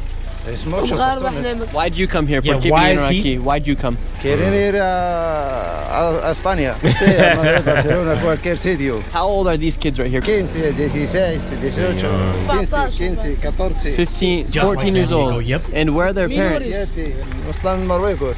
Cada uno a su cosa. Are you guys nervous? Tranquilo, tranquilo. Lamine Yamal or Ronaldo? Ronaldo. Wait. So two different generations. You can't even. I don't think you can compare. Jamal, Ronaldo, or Messi? Oh, you can't. The big debate is Messi or Ronaldo. Yeah, no, but who's your guy? Is it Mbappe? Mbappe. Man, you're just calling like different like generations. No. man. Who's the number one guy? I'll tell you who the number one guy is. Who's the number one guy? Otani. But okay, no, just. I'll go Mbappe. Mbappe. It's French, but yeah, he's really good. I didn't know what questions to ask him. Lamine Yamal or Ronaldo? Adios. How old are you guys? Me llamo Anas 21, soy Marruecos, no trabajo, no. Viva España. 15. You're 15 years old. 15 years. Sus padres? And here's the thing: is I've heard what they'll do oftentimes, at least in Europe, is they'll say, "Oh, I'm 15." They're actually 20, 25, but then they say they get I'm unaccompanied minor, so they get easier citizenship and they get placement in housing. But the crazy part about it is they get stuffed into schools as a 25-year-old in Europe, and it's like they don't speak the language. You don't know if they have a record. You don't know nothing about them. And it's like puts everybody at danger, but they sell it as humanitarian aid. Papa mamma from Marruecos. No papa, no mama. Another Gucci hat. Americans ساكن فاس جينا لهنا باش نمشيو اسبانيا. موراكو is beautiful. احنا الدراري ديالنا ما عندهمش مستقبل ما فهمتيني خاص. So here they're all showering. This is where these guys have set up. They're showering out of these buckets right here. It's actually really sad to see this. It is. This is how they're cleaning their I'm not clothes. surprised to see this. I've seen stuff like this back home. So not necessarily like invading, but people just trying to survive. Yeah, it's living in abject poverty is never gonna look good. Yeah. But the thing is though, is you can't have. I see an emotional image of kids collecting groundwater to bathe in. It looks sad, but it's like, do I actually have a solution for it? Or am I just going to say, hey, you guys are living in poverty over there? How about you come over and live in poverty over here? You're probably going to be sold into slavery, and you're probably going to be starving, and also never really make it out. This isn't going to be good, but at least the liberal American college students will feel better about themselves because they voted for kindness. It doesn't solve it at all, but they're very short-sighted. This is where these guys are getting their water at to shower. They're showering out of buckets right now. They're getting it from this pipe Probably bust underneath the pipe. the street right now. Yeah. And they're all showering, washing their clothes out of this bucket. It's actually just really sad to see. Yeah. That this is what the situation's like here at the border of Spain and Morocco. And they probably promised them something like, oh, you're going to thrive, you're going to have a job, whatever. It's like, this is suffering. They're suffering. They need to be with their parents and their families. Something more secure than being over here where that one guy said he got bashed with a rock. Yeah. Whoever bashed that guy with a rock is probably still out there. Let it be a Spaniard, a vigilante, or another Moroccan. These kids are in danger. We finally found our first Feeling bad for them is the problem, but I could say you could feel bad for them, but also say, I know the solution. You immediately deport them and you secure up that border and you give a hefty sentence to whoever enabled this in the first place. That's how you do it. But who's if you give them a sentence, where are you gonna sentence them to? Morocco or Spain? Like, and either ways, that's gonna be a strain on whichever country is gonna take the burden of that sentence. You use it out of your tax base and say, hey, it's gonna be expensive, but we're gonna house these people in CCAT in South America, or we're gonna house them. Like, where do they say they wanted to send to Kilmore or Obrego Garcia? The guy they were deporting him, he said, I can't go back to Venezuela. I'm a part of a gang and I'm in danger over there. You send them, I think it was Uganda. There was an African country that said, if you give us a fee, we will house your deportees. And it's like super, super sad and messed up, but it's like, that's why I send them. Like I always despise the idea if someone gets in here from like Haiti and say, okay, we're sending you back to Haiti. Well, obviously it wasn't that difficult for you to escape Haiti and make it to America. So what is the punishment of having you have a slight speed bump in your day? Like a Korean person I knew, their parents owned a unknown business, like a lot of Korean business owners. This is like in the 90s. They had a worker that was undocumented, and every now and then he would get deported and just be like, oh, okay, I'll find my way back. I'll find my way back. In here, this whole entire video. How come you came to Spain? Pedro Sanchez. The president. Pedro Sanchez, good. And remember, the same thing happened under Biden. Biden let us in. They were like, oh, we love Biden. Oh, I'm waiting for Trump to get out of office. They know just enough about politics to say, Biden's letting me in. Pedro Sanchez will get me citizenship. They get here and they're showering out of a bucket. They were lied to. Sanchez good. Viva España. Viva España. Viva España. No Morocco. How old are you? In this country. 17. He's 17 years old. 17. Anna, only 15. 15. Morocco no trabajo, no school. So all these guys here, like Pedro Sanchez, they have no a lot of school people are or saying work. that So it's like, do you put them in high school if they're allegedly 17, or do you put them in elementary school because they have like no serviceable knowledge? And it's like not their fault, but it's like we would like to help them, but we don't have the infrastructure for it. That's the reason why all this is happening. These are the first women we've seen this entire video. Yeah. Why flip-flops? Everyone's got flip-flops. Exactly. To swim. Yeah. You found out where they're all living. He's got a Gucci bag. 13 years old. So all these kids are coming over here. They love 13 soccer. years They old. love Gucci. This kid's 14. And they're all here by themselves. Y padres, mamá, papá. No, mamá, no papa. No trabajo, no tengo. No, Marruecos للشارع. No familia. No papa, mamá, España. So now we came in this spot. My mom is all Spain. the kids came in. Quiero I España. have no idea what they're saying. Zed. ¿Qué está la situación en Morocco? No travel, no school, no hospitality, no school, no AIDS, no AIDS, No food, no eat. no AIDS, no more. Yeah, vamos. There's I think 57 have died since trying to come into the country. Oh. It's gonna be up, but they don't want to talk about that humanitarian crisis.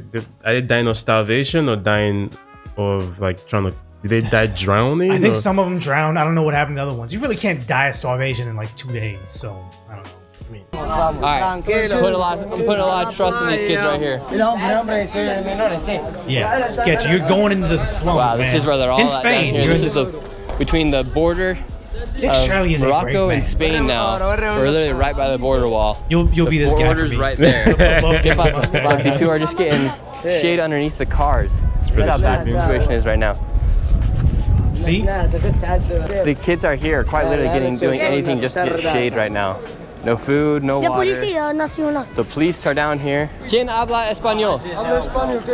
Español. All right, we're looking for someone who speaks Spanish. This is a crazy situation right now. I'm looking for someone to speak Spanish. What is going on? No one speaks Spanish. Everyone's saying over here they speak Spanish, but no one speaks Spanish. Yeah, slum. This is just like the days. Because they were promised Spain. They're probably thinking of Madrid, but they got there. This looks like any other part of Africa. This little slum area. Yeah. Didn't solve anything, just made everybody poor in a different way. But again, the politicians can say, I'll take $500 from a rich guy, break it up and give each of them, 50 of them, $10. They're all gonna vote for me when I give them citizenship. It's sad. I have no idea what's going on.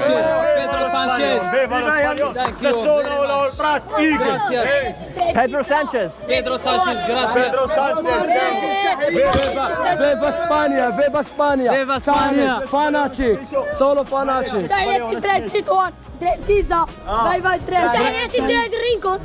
Wherever you're at. Viva lo roi d'Espagne. ولد تحياتي ولد I have no idea what's going on. They're playing like music video, like whatever, like TikTok live stream or whatever this is. They don't know they're in danger. They're really in danger right now. I have no idea what they're saying. ¿Quién habla español? We're picking up quite the crowd right here. Yeah, dude. I love you, Pedro Sanchez. Pedro Sanchez, I love you. English? Yo hablo English. They made a hut Why'd you out guys of come here to Spain? For better chances, better opportunities. We were not working in Morocco. We came. You came? Everyone came and we came. How many of you came? How many? Me and my friends were like four. We're four. Four of you guys came. And what do you guys think about Pedro Sanchez? Pedro Sanchez. Pedro Sanchez. Yeah, there's kids, but the ratio is crazy. This is like 99.9% male and female. Viva Pedro Sanchez. Viva, bravo. Pedro Sanchez, I love you. And what do you plan? Where are you? Is it nice clothes, well fed, jewelry, expensive haircuts? I mean, that guy has orthodontic care. He has braces. Oh. I have a hard time believing that you don't have a job, but there's no money around you if you have braces. Going now? We can't go nowhere right now. They should take us somewhere. Where do you want to go? Spain. What part? I don't know. See, they have no plan. They're just told. Gucci hat. Gucci hat. 17. Gucci hat. 17 years old. And what do you want to do with your life? What do you want to do for work? I want to study. I want to finish my studies in Spain. In Spain. Yeah. So he's not gonna work. He's just gonna go to the public school system. And after Spain, where do you want to go? I'm not sure. I just wanna go to Spain right now. And this is the goal right now. Yeah. And how do you plan to get out of Quetta? How are you gonna leave? In a boat? Through asylum. Through asylum. Yeah. And what are you fleeing in Morocco? Just enough English to is life in danger in Morocco, or how come you want to leave? You want my opinions on Morocco? I can't say that. It's tough. It's tough. Are people dying there? Is it dangerous? People are dying. Yes, of course. People are dying from hunger, from not enough work opportunities. Wow, so right here we have people just sharing water. Like, this situation is so bad right here right now. No one even knows. That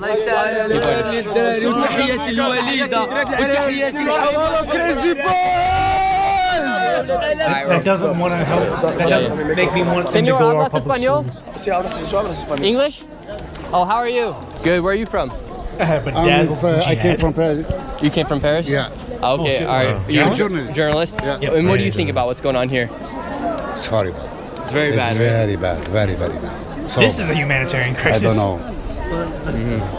And how come you think they allowed this to happen? And the messed up part is you don't want to respond to this humanitarian crisis by going there, get them water, get them shelter, get them food, because it just makes this like saying, hey, they made it. They're telling their buddies they have iPhones. They're going to get more people to come. Oh, I made it over. They put me in school. You sad to say it's, what is it, what the UK president or the UK member of parliament said. It is a hostile environment act. You let it be this bad until they hopefully just go home on their own accord. They got braces. They obviously haven't starved to this age. They got Gucci hats galore. Make this bad. Hopefully they go home. Don't solve this issue. How come you think they allowed this to happen? Really, I don't know. I'm shocked. Yeah. Really, I'm shocked. He's a fellow journalist right here, and he's shocked. Yeah. This is a extremely dire situation. Lots of young people. Yes. These kids are all 14, 15 years old. 15, 12, 10. How does this make us feel that every single one of these kids is like flexing harder than us? I can kind of tell that's not real. You don't know that, man. Why are you doing that? You're being racist. And 8 years. I saw 8 years. It's really horrible. An 8-year-old. Yeah. Sorry about that. Thank you. I can't talk. Okay. Fair enough. Look, now we got people throwing clothes. Yep, you are making the problem. Oh my god, that's what I always hate. Okay, so I'm not saying where I live right now, but this compared to where we did live, it's like a utopia in terms of like there's no homelessness, everything's clean. It's a good culture. When I kind of go a little bit in the outskirts, I'll see like a homeless guy standing like outside eating a burger, and then some person will hand him a $20 bill, and I'm like, guys, you can't attract them here because you want to live amongst the homeless. Go live in downtown LA. You want to live in a nice affluent area. Do not attract them here. I think it's just it's just the human in us, and like the way you just some sense of you just feels pity. You do, but it's short-sighted. I want every single one of these kids to get a nice life, have a house, a white picket fence, and a dog. Hell, you guys deserve to have happiness. But I know if you give one of them it, it's going to cause a bigger problem. We don't have unlimited resources, and this is the sad reality we have to live by. I then headed to the center of the town with the citizen vigilante Manzia. However, within minutes, we were chased out. So now people here to feel safe, they're walking around with their dogs. Because that's not a guard dog. Do not like dogs.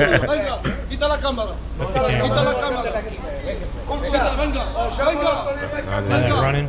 Watch out, watch out, watch out. And also know that Nick Shirley is like, he's big and yoked. You can't tell it because he's holding the camera, but he's a large guy and he's buff. So it's like he's here with another strong guy. If you guys can't even walk around the city with two buff, able-bodied men, what does a girl have? Like they don't stand a chance. That's the threatening. Yeah. Oh shit. Throwing bottles at him. Yep. Now we got people throwing stuff at us. Now you have a no-go zone in Spain. He's got the rocks now. He's throwing rocks. Oh shit. Oh. Yeah, and they're gonna hit these cars. A Mercedes Benz. You now live in. So I'm gonna blade both of you. No. Look, now we're getting chased. He has a knife. Oh, he actually has one. Dang. He has a knife. He's got a knife. Oh yeah, this is not good. Just for recording. What's wrong with it? What is he gonna see that they don't want him to see? Unless they are the cartels. Oh my god, the coppers picked him up. We have finished our mission here in Spain. We showed you guys the truth of what was actually going on. And we finished with a knife. We finished with a knife chase down the hill. Yeah, that ended that got escorted back up. And it's sad as I'm Nick Shirley's not a superhero, but you never want to give them what they want, but they just realize, hey, they're gonna figure out what we're doing, so we gotta just like take a rock, hit them with that. We gotta pull out our blades. Now they know they own Spain. Nobody's gonna know about this because nobody's braver than Nick Shirley. You want to accompany me with me to Spain? Want to go? We going? Yeah, I'm not going to. Exactly. We're not doing it. We're not doing it. But it's like now nobody will know about it because they were effectively able to get him to not be there. He needs to be on, but he can't. It's Spain. He's a visitor. To our car from the Spanish police. If you enjoyed this video, please give it a like and consider subscribing. We're so close to 2 million subscribers. This is Nick, and I'll see you guys next video. Yeah, I'll post his link in the comment section. But the crazy part is, somebody even talked about it over there. It's like, where's all the girls? Somebody deleted the post. They copyright struck it, but they say, hey, how come there's no girls on the boats coming over to Spain? Like, what's happening? And a guy was sitting there saying, we tie them up and we starve them because they're witches, and all they have to have was on a boat with like 90 men on it is like, she's a witch. Like, oh my god, she's a witch. Like they literally think this. They'll tie them up, throw them overboard, or they'll starve them on there. Oof. Crazy stuff. But what is the president of Spain doing? Currently, it's him. He's releasing a TikTok video where he says, "Hey, these are my favorite songs so far." The amount of tone deafness right here, where it's like journalists being chased around and being threatened with blades. Girls not being able to walk outside their own communities, and now officially no-go zones where kids shower out of buckets. And he's over here saying, guys, Charlie XCX, she's a good musician. This is after he posted this after the August 1st, yeah, after the video, the invasion first happened, which I know, like, I used to work with like social media marketing. What they do is they record a whole bunch of stuff. He's a politician. You record a whole bunch of stuff and you just schedule it out. So this was already probably pre-earmarked to release on August 1st as of a month ago. But the thing is, though, is you should have the wherewithal to know, hey, you know what? There's pretty big suffering happening in our country. Maybe I don't release my video talking about my favorite songs on TikTok. Remember when we had like a water shortage? No, was it water shortage? And a drought? Like a drought, and freaking Newsom was talking about. Yes. No. Yeah, he was like electric shortage. Like, oh, don't run your AC during the day. Newsom comes on TV up in Sacramento. It's like 98 degrees up there, and that asshole's wearing a sweater saying in the office, everybody just has to, cut your electricity. Flex alert. Don't have air conditioning. Meanwhile, I wear a hoodie or a zip-up sweater in 98 degree weather. These guys are garbage.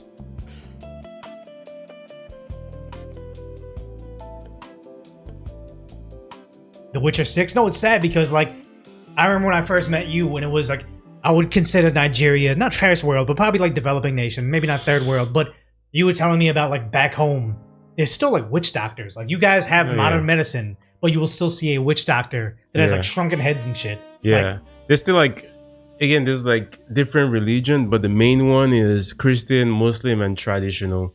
Traditional is where you still believe in, like, it's not necessarily bad. Some people still believe in herbs and plant medicine and herbs, and some people still worship like idols. So there's still idol worshippers in Nigeria. What do you mean idol? What is an idol? Like things, God? like like the sun. Like people worship the sun, or like a thing, or like how do I put it? Like an object, like worshiping like Pokemon or something. Like, or some people worship like the god of the sea. They worship statues. Statues. Okay, well, they worship statues. Thank you, Nightcall. Nightcall knows the game. He knows the game. Like a wooden plaque, like a plaque, statues, physical objects, idols. Okay. But yeah, no, it's sad that it's like you can be very, very accepting of other cultures, but you got to understand. It's not racist to say some cultures are better than others. If there's a culture out there that believes in human sacrifice, Western culture is superior to them. I'm sorry, not sorry. It's like, if you still believe in witches that need to be tied up and thrown overboard because they're women, I probably don't want a whole bunch of you guys in my country. You might think that's racist, but it's like, so you want girls to be in danger because someone just has to say, hey, you're a witch. Everybody get them. Like a low level thinking. Yeah, very, very. And it's like, I wouldn't even stop it at like witch doctors and stuff. I would also say like socialism. People that think, oh no, everybody has to be equal. Give everybody, equality outcome, not equality of input, or equality of opportunity. And it's like, it shouldn't be controversial for me to say, no, I think I have a superior mindset than you do, but it is. Yeah, but have you heard about the guy? I know him as Shane. You know this actor. He's like the Punisher. He's in The Walking Dead. Yeah. He's over there trying to say pit bulls. Not liking pit bulls is dog racism. My dogs are the greatest, and they're so the myth of the pit bull is a lot of bullshit. People got to stop that shit. They got to stop. People got to stop that. Pit bulls don't attack. No, man. Yeah. It's just racism. It's just dog racism. My dogs are the greatest, and they're so the myth of the pit bull is a lot of bullshit. People got to stop that shit. They got to stop. People got to stop that. Pit bulls don't attack. No, man. It's just racism. It's just dog racism. It's so insane how they replace anything that is like statistical. Like, okay, certain populations commit more crimes than other ones. Doesn't mean all of them are bad, but it's the idea that if it's ever statistics that I don't like, I gotta attach an ism to it. So stop thinking the thing that is very, very apparent to us. Say, no man, they don't attack. I will tell you somebody that has a scar from a pit bull bite on my body right now, that a pit bull, you know the owner of the pit bull, met the dog, totally chill, feeding him treats, taking him on a walk. We're watching a movie all in a living room. The sun goes down, so we were all in a bright room, got dark. I stood up. The pit bull's only known me for a day. Runs up and just bites me randomly. My brother's pit bull mauled his other dog, and then, oddly enough, the owner of the said pit bull that bit me knows somebody else that owned a pit bull that mauled the owner when he went downstairs at night, and the pit bull didn't recognize him. It's like, sad to say. You mean to tell me that a sheepdog that instinctively knows how to corral animals, and like a younger sheepdog knows to look at the tail of the older sheepdog to learn from it? Some certain animals have been bred to do certain tasks, just like a horse or a mule. But you draw the line at pit bulls because they're violent. No. It is a very real thing. But this is how you know this guy's garbage. No, right. I think to be afraid of a breed of dog is completely ridiculous. It's like being afraid of somebody for their race or their sexual orientation. It's completely ridiculous. Where is this guy going? I don't. How did it lead to? It's wokeness. It's wokeness. It's the same thing of they saying like nothing makes someone turn conservative faster than being the victim of a violent attack. Just because he himself has not been bitten by a pit bull, he's nobody's been bitten by a pit bull. Like living in LA. A lot of people haven't had their cars broken into, and they try to say, the crime rate here is conflated. My car's never been broken into, but once they're the victim of violent crime, they dial 911, and they're on hold for an hour. They're like, oh my God, crime's out of control. It's like, just because it hasn't impacted you specifically. The statistics, the data has been out for years, but you just been plugging your ears saying, I believe my woke programming. I don't want to be called a racist, so obviously there's no problem here. Dog racist. It's like saying, I don't like broccoli, so I'm like broccoli racist. Like, it doesn't make any sense. oh yeah, it's like, what is like, pit bulls just snap you. This other person said they've been bitten by a pit bull, and it's like, it's because it's like just like a chow. There's something in their breed that's like in their DNA that teaches them attack, and it happens. Like there's nobody taught a baby turtle, hey, once you hatch, you gotta swim to the ocean or you'll be eaten. They just genetically know that. But dare not tell them the instincts of a pit bull. You are bred to fight. Of course, that's racist to acknowledge the idea that a dog bred to fight is probably pretty good at fighting. It's like almost in like every other animal. Like you say, oh, a snake is not meant to bite because it's a snake, or a scorpion is not meant to sting because it's like, oh, the scorpion is different. My scorpion is different. Yeah. We say it's called prey drive, and it's that like I think of like my favorite animal, a Shiba Inu. They have dual coats. They're a brush dog. I think that's even what Shiba Inu translates to, brush dog. And it's like there's something about them. You can have them in whatever environment ever, but if they see tall brush, they freak out and they just want to run through it because like something instinctively in their head says you're protected from this. You won't get fleas, and they just love the way that feels running around brush. And it's like, yeah. This is a real thing, but because something's inconvenient, that it borders alongside racism. Because you see the whole, like, 13% of the population commits 50% of the violent crime, which the scary part is it's not actually. Like, have you heard of that thing? No. It's like 13% of the African Americans are 13% of the U.S. population, but 50% of the violent crime is in result of that 13%. But they say, that's a racist way to think of things, but it's not actually, because it's much worse. When you really drill into it, it's like, is it 13% African American men and women, or is it just primarily the men? So it's actually 16% of the population was committing something along the lines of like 80% of the crime. So it's like, the average person sees that stat and says, oh my God, we got to address this. How is this occurring? The idiot woke bleeding heart liberal says, don't address this obvious issue that's there, because you don't want this guy to feel like he's a criminal. It's like, well, he's not committing any crimes, so we're not going to treat him like a criminal. But it just always soft snitches on their own racism. Meaning to say, he can't tell the difference between a law-abiding pit bull, not biting anybody, and a dangerous, insanely violent, long rap sheet of biting kids history pit bull. Because sad to say, I've been looking into adopting a dog. I would kind of like to have a Shiba Inu that's been surrendered, or like, he's older, he needs health issues. Like, just help a dog have a comfortable last couple of years of their life. Every single animal shelter near me, non-stop pit bulls, and always giving me warnings. This pit bull is going to be put down. This pit bull is going to be put down, because people get them as puppies. Then they're adorable. They'd never hurt a fly. Turns out they bite a kid. Turns out they bite another dog. They have a very, very high prey drive, and then they just give them up.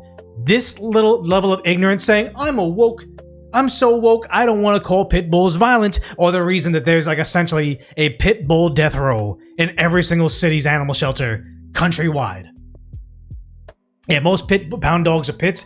Pit bulls and chihuahuas, because people think they're going to have a chihuahua and it's going to be a nice little apartment dog and easy to take care of, but they're too yappy and they don't pay enough attention to it. So for some reason, chihuahuas just aggressive.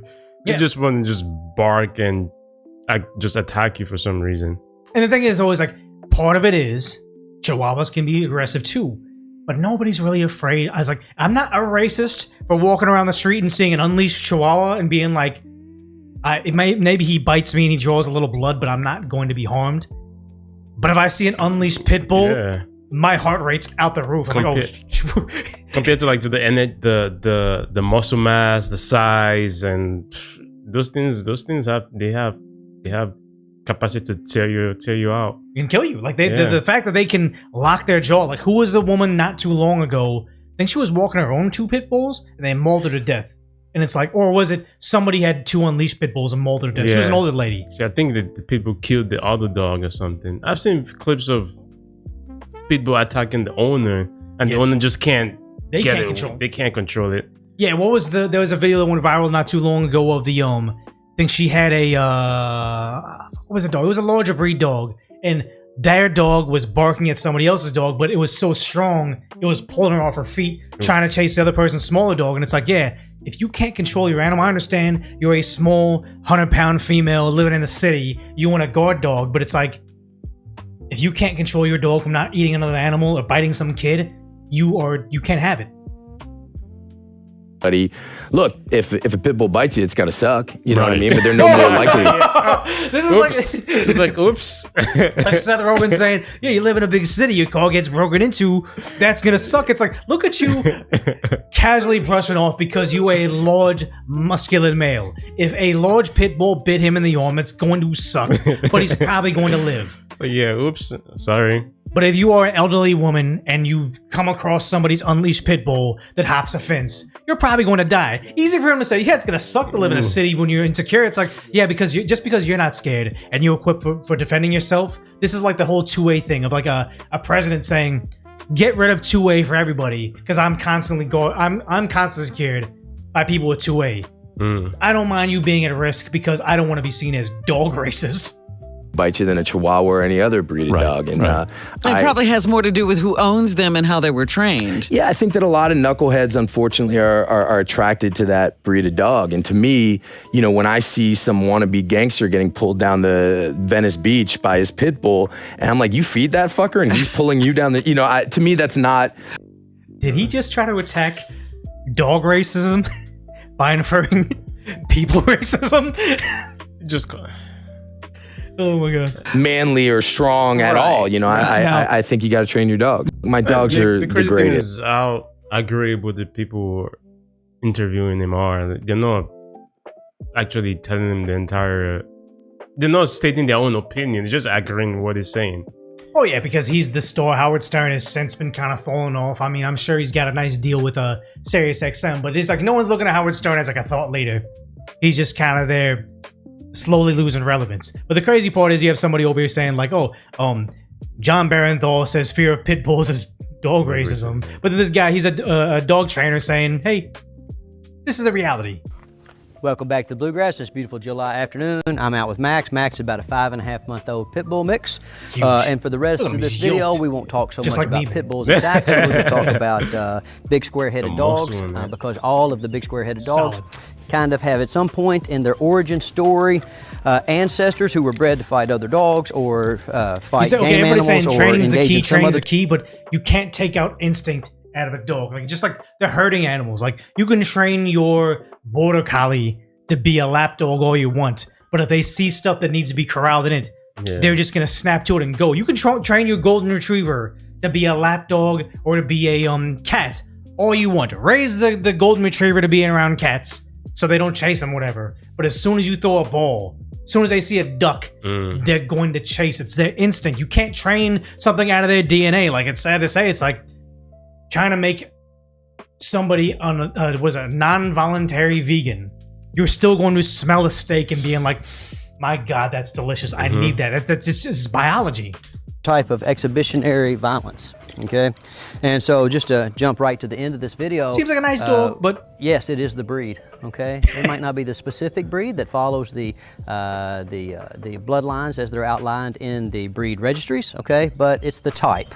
Okay, and we all know the type. It's like the Supreme Court talks about pornography. You know it when you see it. I know a pit bull mix when I see them. Right? And from my perspective, listen, I got a lot of buddies that like this kind of dog.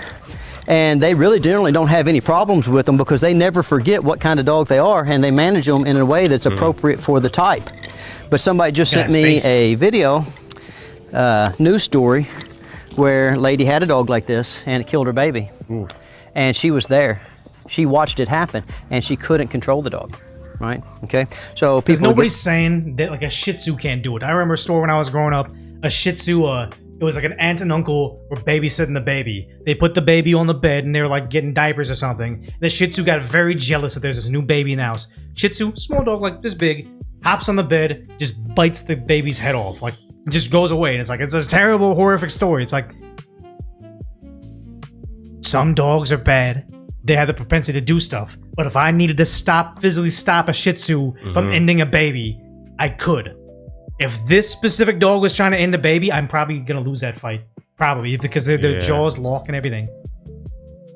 A dog like this, and they'll be like, well, if you train it right or if you raise it right, then it won't do that kind of stuff. Well, that's not necessarily true, number one. But then number two, most people that have dogs, they don't really do that good a job of training them, right? And they definitely don't do that good a job of managing them. So that's kind of a silly argument, right? So when you have these kind of dogs and they're running around killing your neighbor's dog, they're biting a mailman, they're killing babies in front of their moms.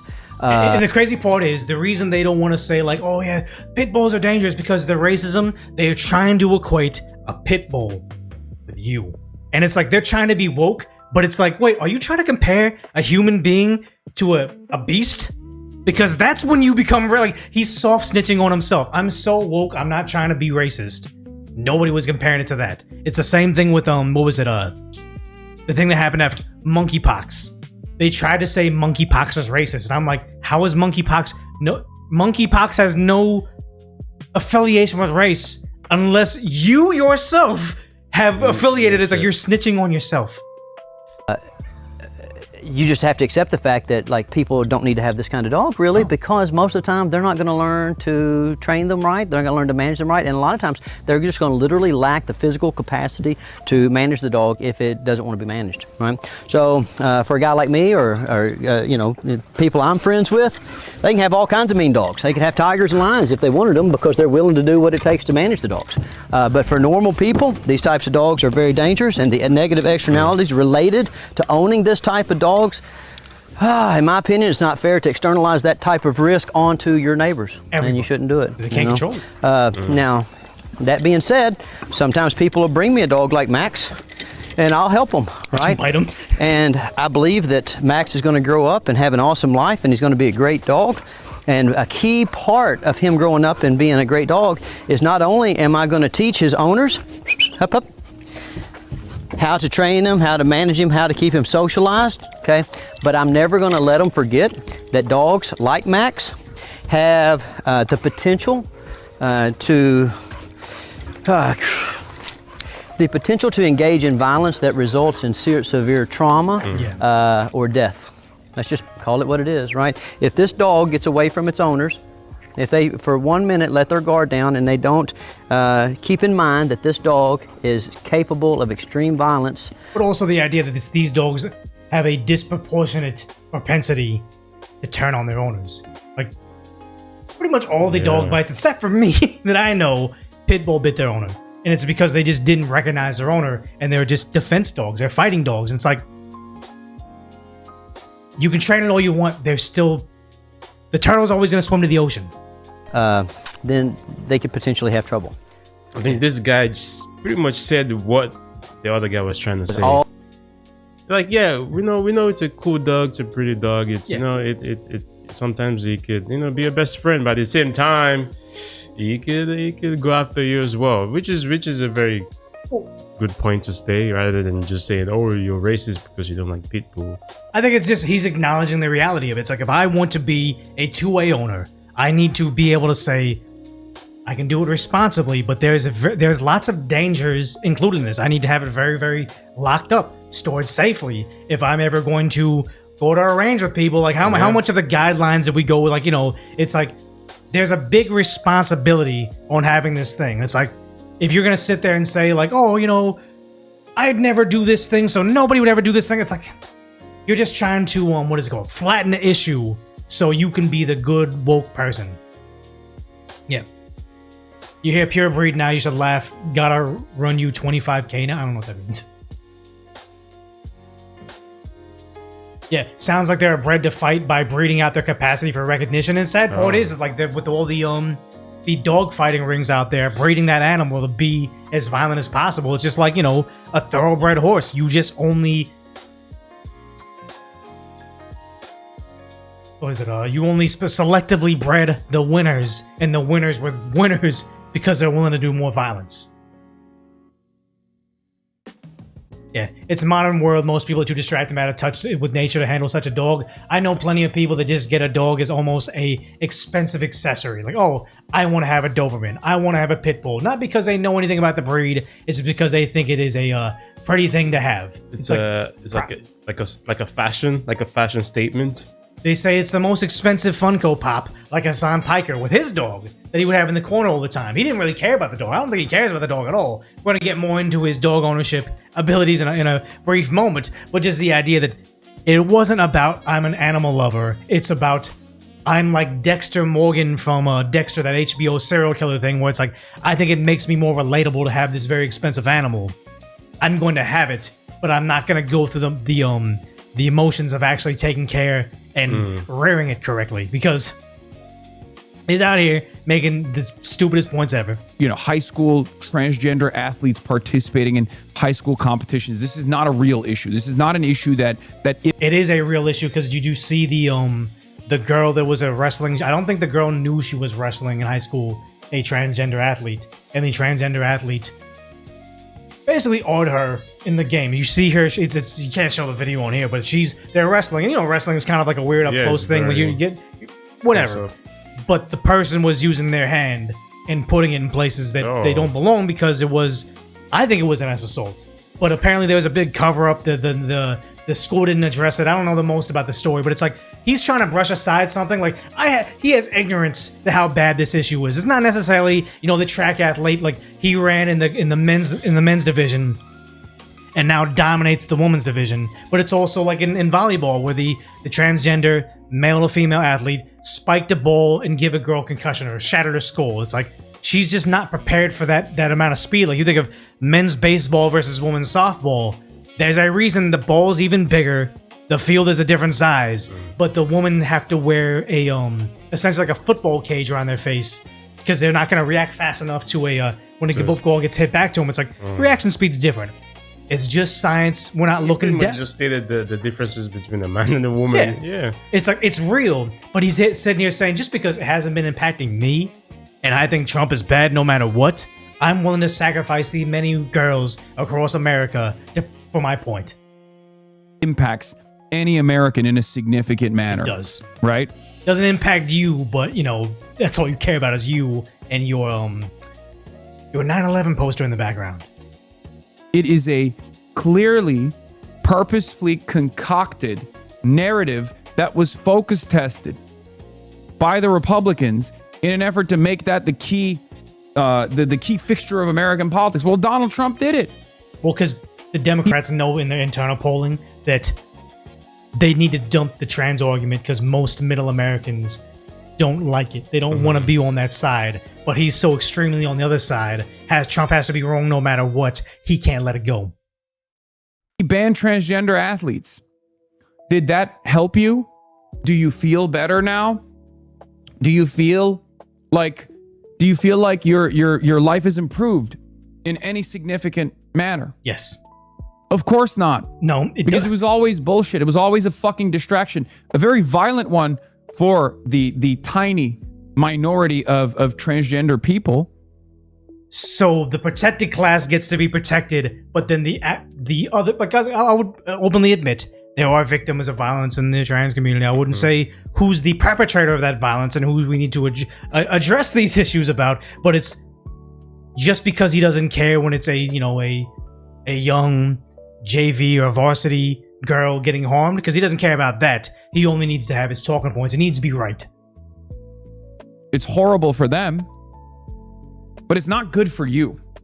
It is. You know, high school very, very detached from it. But it's funny though, because the Democrat Party themselves are being upset about Hassan being he's not the face of the Democrat Party, but he's the face that a lot of these socialist candidates are rallying behind. And it's like now Democrats are turning on him. Analysts there is, and I'm not sure what to understand what Madonna is doing, but to talk about the larger Democratic Party post the election in Michigan going forward, I am not going to be in the same party with Hassan Piker. I can tell you that right now. If he becomes a but you're this old dinosaur that has sat in a Democrat Party that has for many years now said we only care about immigrants and getting them welfare and then giving them voting privileges. You don't care about the young, unemployed college liberal that graduates that has no job prospects. You don't care about the base of blue collar working Americans. You only care about your new thing. Sad to say, Hassan hasn't come to power, but Hassan's popularity is more your doing than any conservative's doing. In the Democratic Party, I'm out of here. I have no intention of ever being. And I don't mean this in a mean way. I'm out of here. I'm not going to be in the Democrat Party. Sad to say, regardless, you're not going to be relevant in 20 years. I'm not like, I don't wish anything upon this guy, but I don't think he'll probably be alive in 20 years. This is sad, you know, people get older, but the reality is they don't need to cater to you anymore, old man. You've done this to yourself. In the same political party with that guy. Now, I think that a overwhelming majority of Democrats agree with me. But this idea that we're going to seize the means of production and this communism, just go look at the DSA platform. You don't have to look any further than that.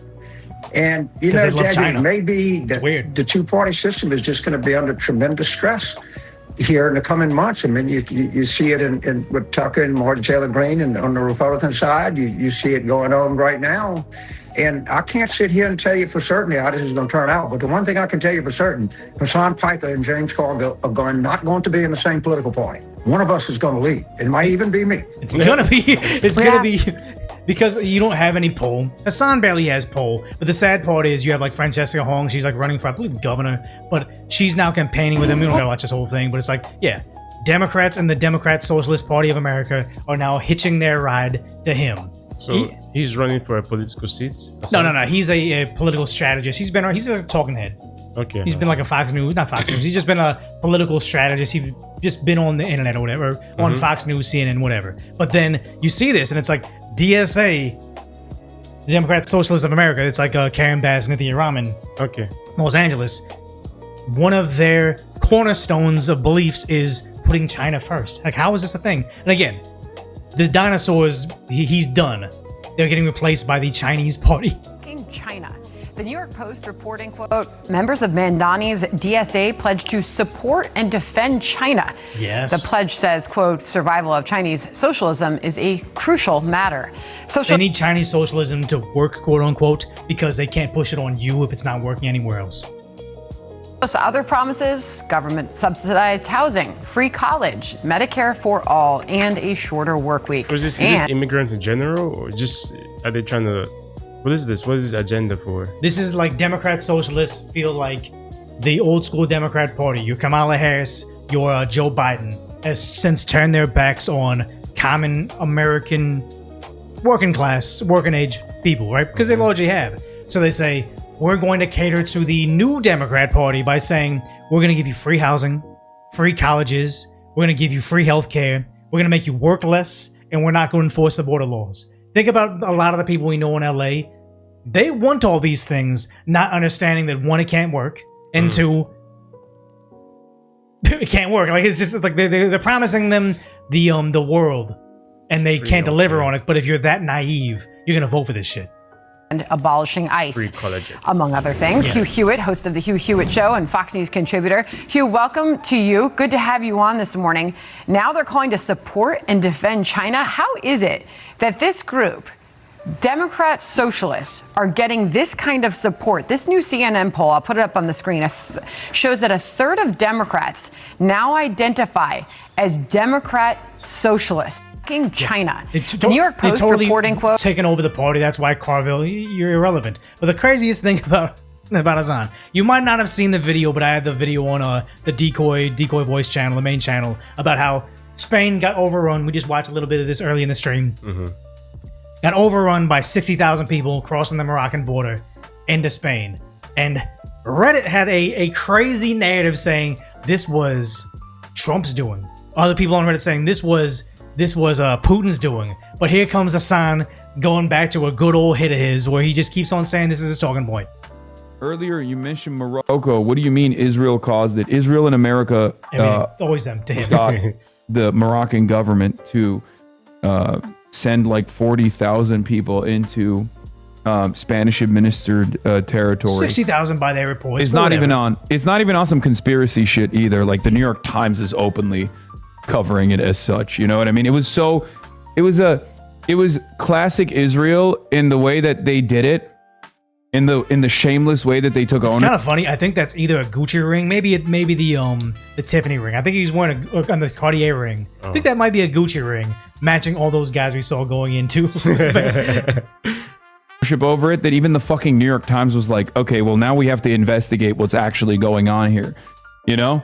Was he trying to connect Israel to everything?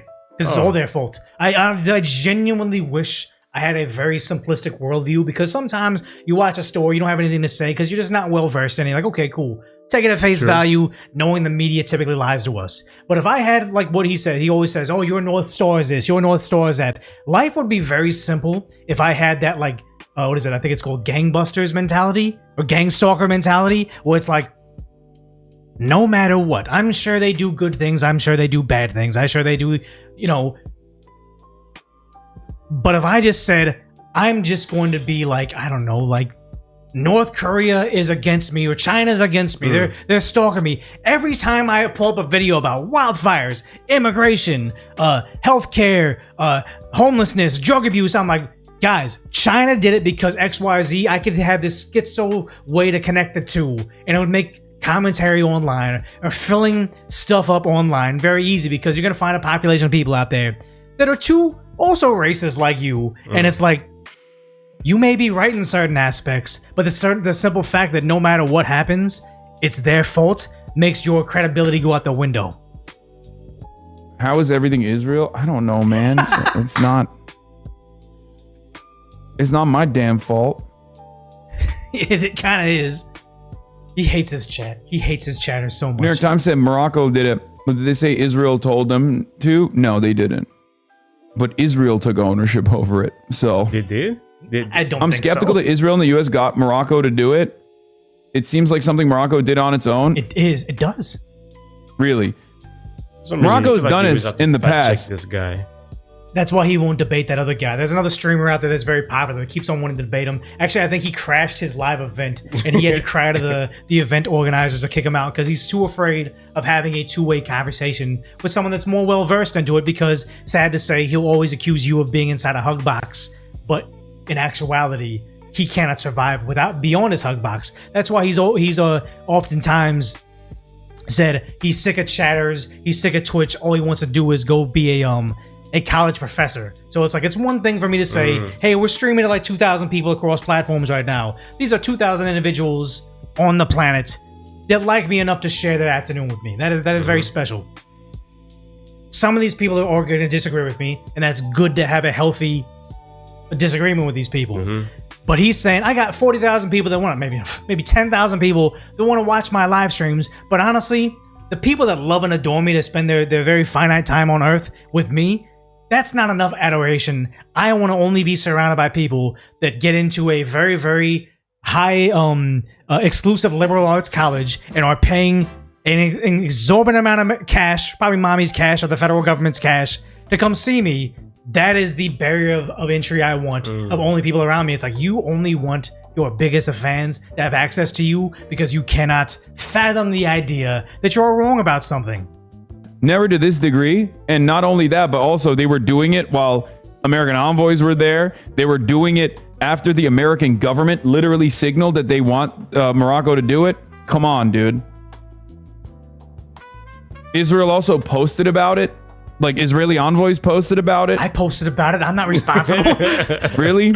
That's a stretch? Are we doing that? He's so mad. That's a stretch. We're doing that.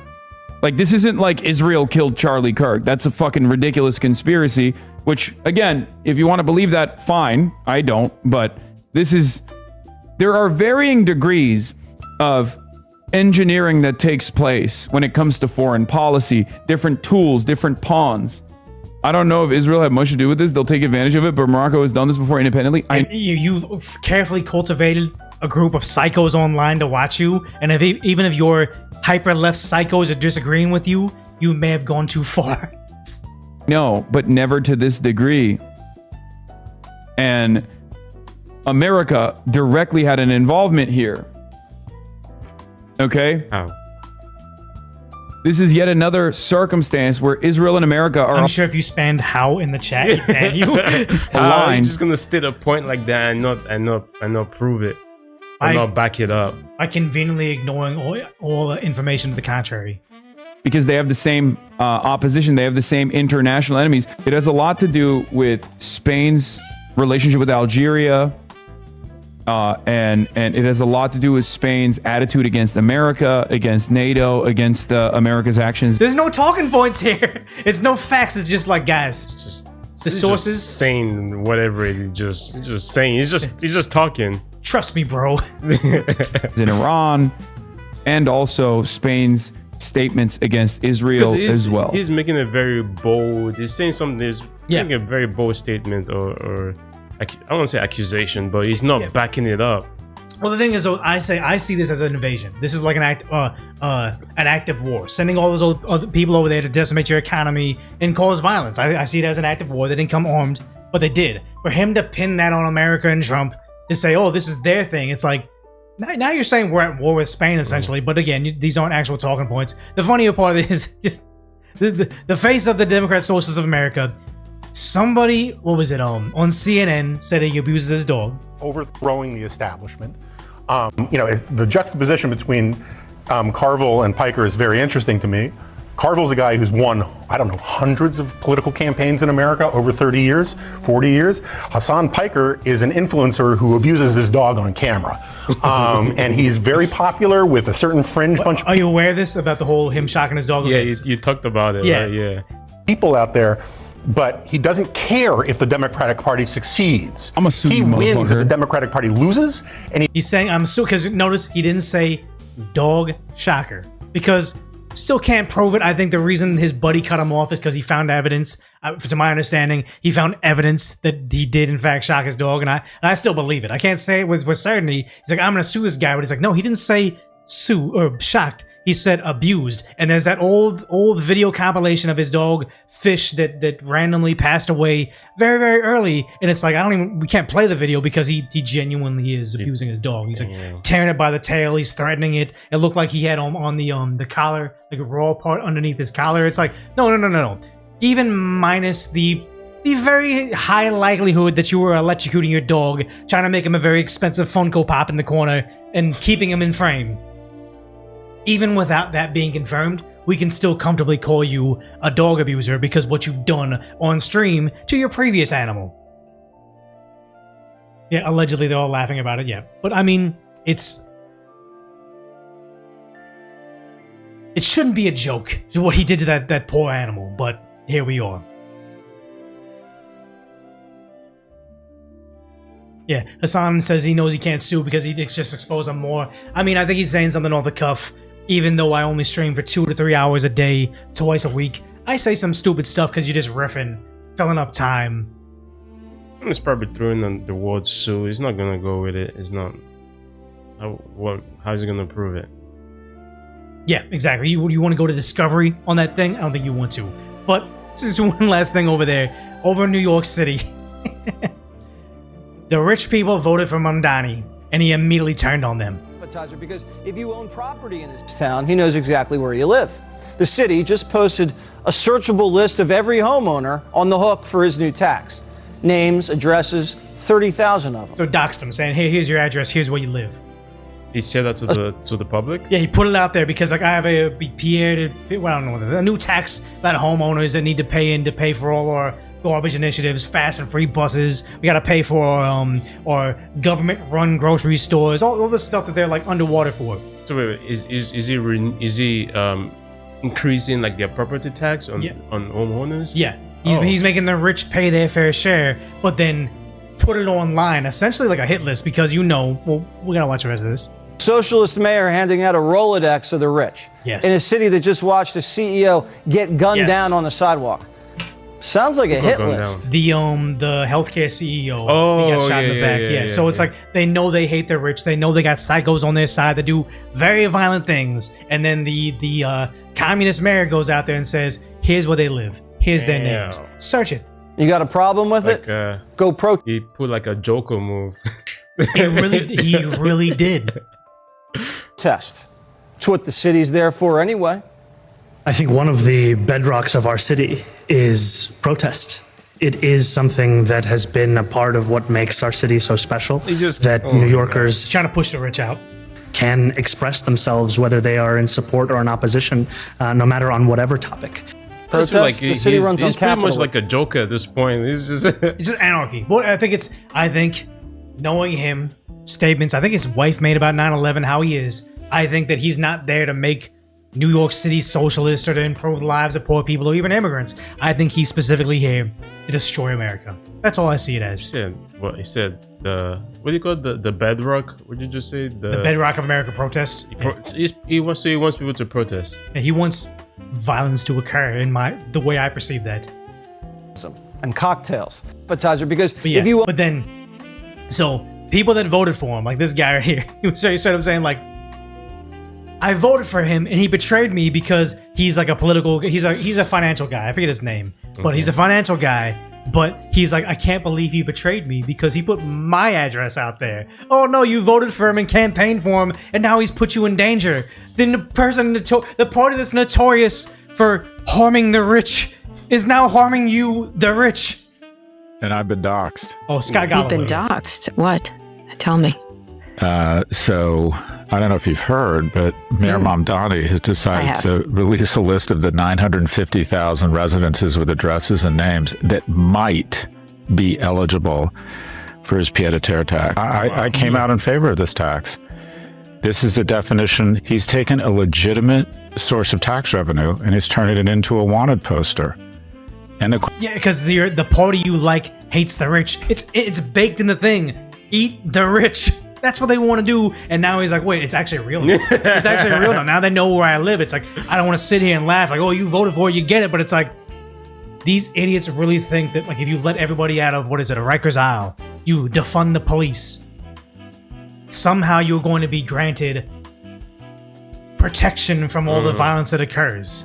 Question I would have is, other than trying to identify and imply these people have done something wrong, and then 18 months after a healthcare CEO was executed in the streets, and then publish the list, he's genuinely scared. What is the upside here? Why is he doing this? Because your party wants to end rich people. They want you to suffer. They literally campaign on it. It's happening, and you're surprised, which makes me think you're an idiot. And now I don't want to take your advice on finances either, because you're a short-sighted idiot, and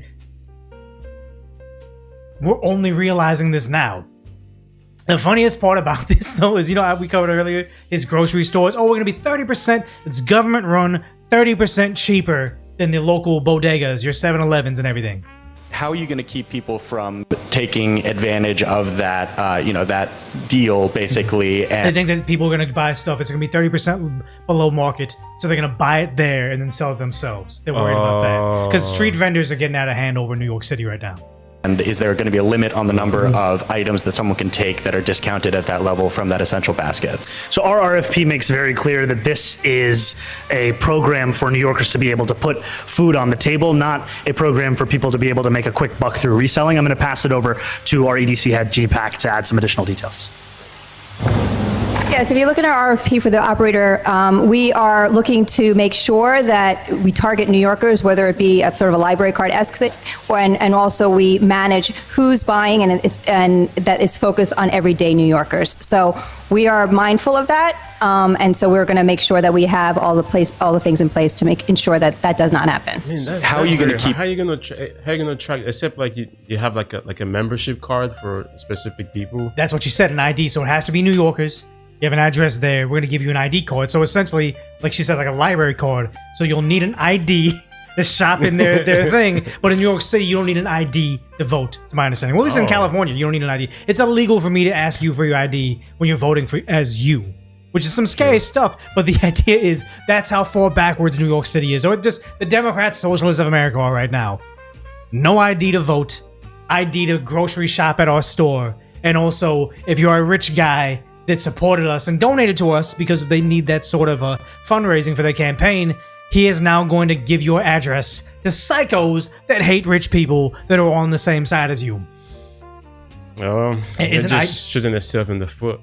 100%. Someone said, so isn't ID racist? They've been trying to say ID's been racist for quite some time, but now they've just kind of forgotten about that.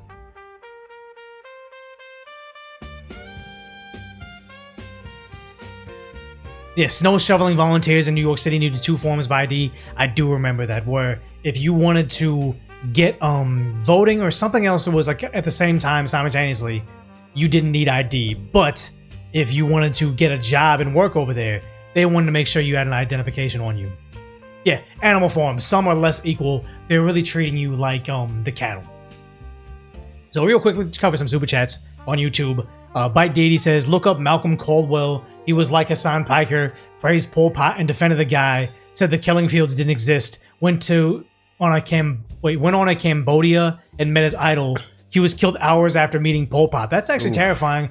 But the sad thing is, like, when Hassan went to China and they immediately searched his phone and stopped him, he still like bent over backwards to essentially run propaganda for them. So it's like, I don't think that he is I think he knows his place on the boot, under the boot of the communists.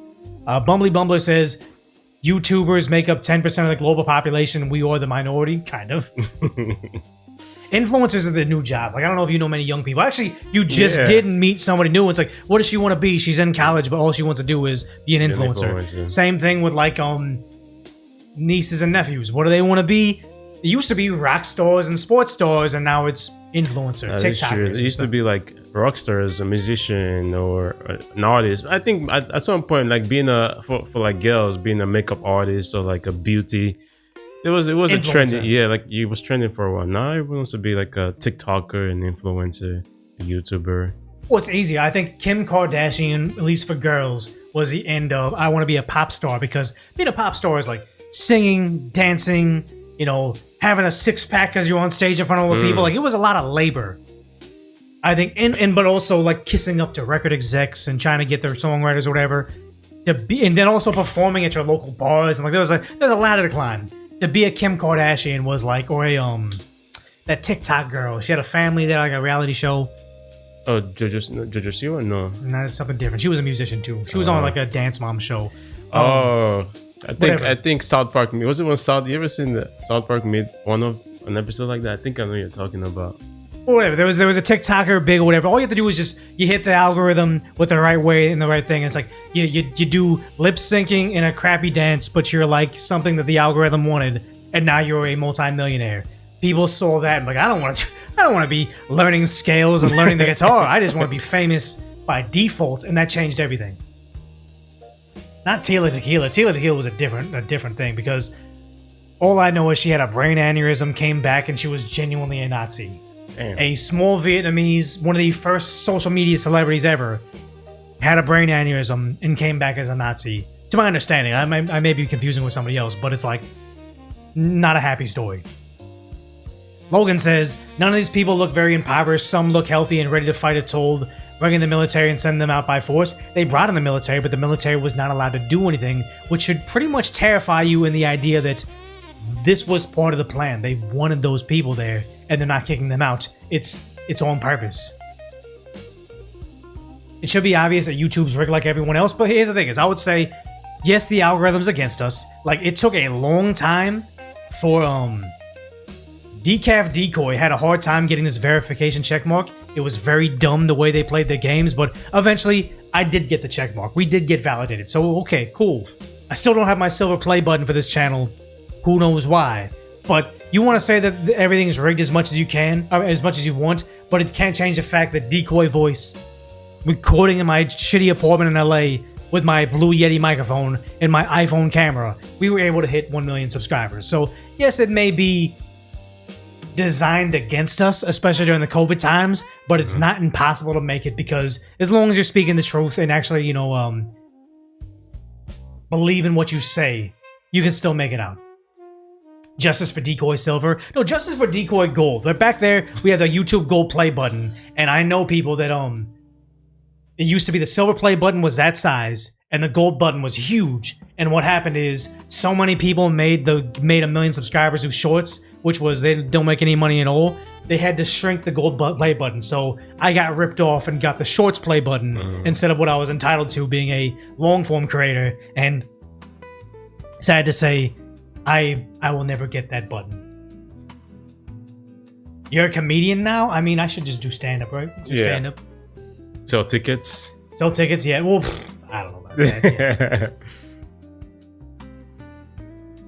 You help your people. But you help your people see truth ain't hating you. Exactly. Yeah. Because if I order a replacement now, I had to order it before they changed the play buttons. It's already been gone, and they won't verify the 100,000 subscribers I have on Decaf Decoy. It's a whole mess, but you know what? You know, I can dislike what happens behind the scenes, but at the end of the day, I still have a career on the internet because of YouTube. I'm not big on Instagram, not big on X, barely building up my Twitter audience. So if you haven't already, please consider going over to twitch.tv/decoy. If you have Amazon, follow me over there. If you have Amazon Prime, you've never been on twitch.tv, you can attach your Amazon Prime account to your twitch.tv account and give me like a free $5 a month subscription. Jeff Bezos pays for it, but you know, it's already free for you. But then also we're on Rumble, we're on Kick. I think we sometimes are the front page of Rumble. Let's see. We have 66 people watching on Rumble. I'm not front page in, but that's okay. They got a lot of good people on there getting front page access. I think I'm still on the select or whatever, but it's buried in there. Well, I'm beside Asmongold on Rumble, but I think that's his third platform. He's big on Kick. Is a thing. You deleted all your Twitch accounts, never going back to that cesspool. I mean, to each their own. That's why we're on all platforms. Watch me where you want to watch me, you know? Will you ignore us there, like on Rumble? No, I see all the chats. It's actually, you see this, it's advantageous to be on a different platform because the Twitch guys kind of stand out compared to the YouTube people, because right now, thanks for the Prime sub, thanks for the sub, Salad. But we had 800 on YouTube, 80 on Rumble, 20 on Kick, 50 on Twitch. Your icons kind of stand out more on the off platforms, but I still see everything. It's just Rumble in particular, you got the most racist and aggressive chatters, and I'll never I know sometimes I ban chatters, but for the most part, someone that's just being stupid, I mute them on my end, so I don't see it. You're still free to chat, I just don't want to see your garbage. Yeah, give me some credit, chat. I'm not good like Asmongold is good at looking at the topic, reading chat, interacting, going to the next topic. I kind of get caught up in the middle of something. Still learning. Yeah, there's no rules on the Rumble. I just want to have like simple stuff, like how about no racial slurs? and Rumble has no filter. They're the free chat platform, but it's like you only have the crazies over there sometimes, and I'm like, the left might portray me this particular way, but I, in fact, am not a racist, so I'm not amongst you guys. Anything else? What do you want to cover? You want to talk? You want to talk trash about anything? Trash. I don't know what other topic is trending right now. Well, I mean, there's the body cam stuff, but we don't gotta watch body cam stuff. Sometimes it's really good, sometimes it's whatever. A police cam. Yeah, we're good. Yeah, I think there's pretty much nothing. Yeah, they say Rumble's not racist. It loves all racists as long as you're also racist. Yeah. Yeah.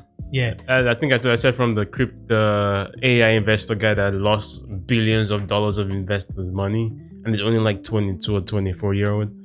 But crypto by nature is gonna be scammed. Like, who was the girl, the Hawk Tua girl that scammed all those people with a rug pull? Sad to say, I think. Disappeared. I don't know. She was supposed to be an influencer as well. You know what happened? The influencers, when they started creating their own like TikTok, not TikTok, they started creating their own crypto coin. That was a big thing for a while too. Because nobody knew that it was like, meme coins and it's gonna get rug pulled. You can only get scammed like that a couple times. Yeah. The problem is though, is I genuinely believe, like Hawk 2, I'm not making fun of her. What is her? Haley Welsh. But I don't think that she was smart enough to know that she was also being scammed.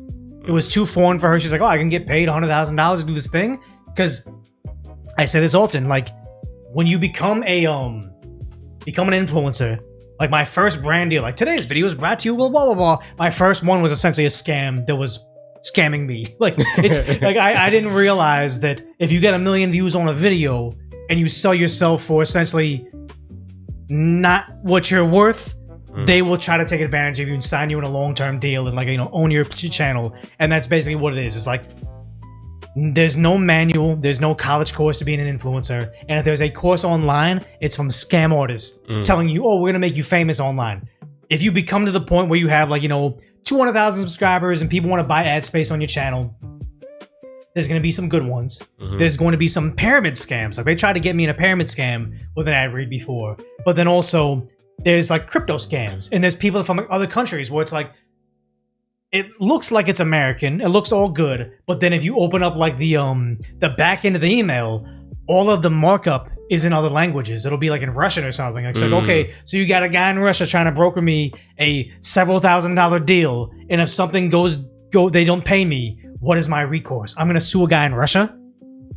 There's scam artists out there, and unless you're pretty tech savvy, or if you have people that are friends in the space, you are primed to being taken advantage of and scammed. And I think, did she betray her audience? Yes. But was she probably scammed herself? I also believe so too.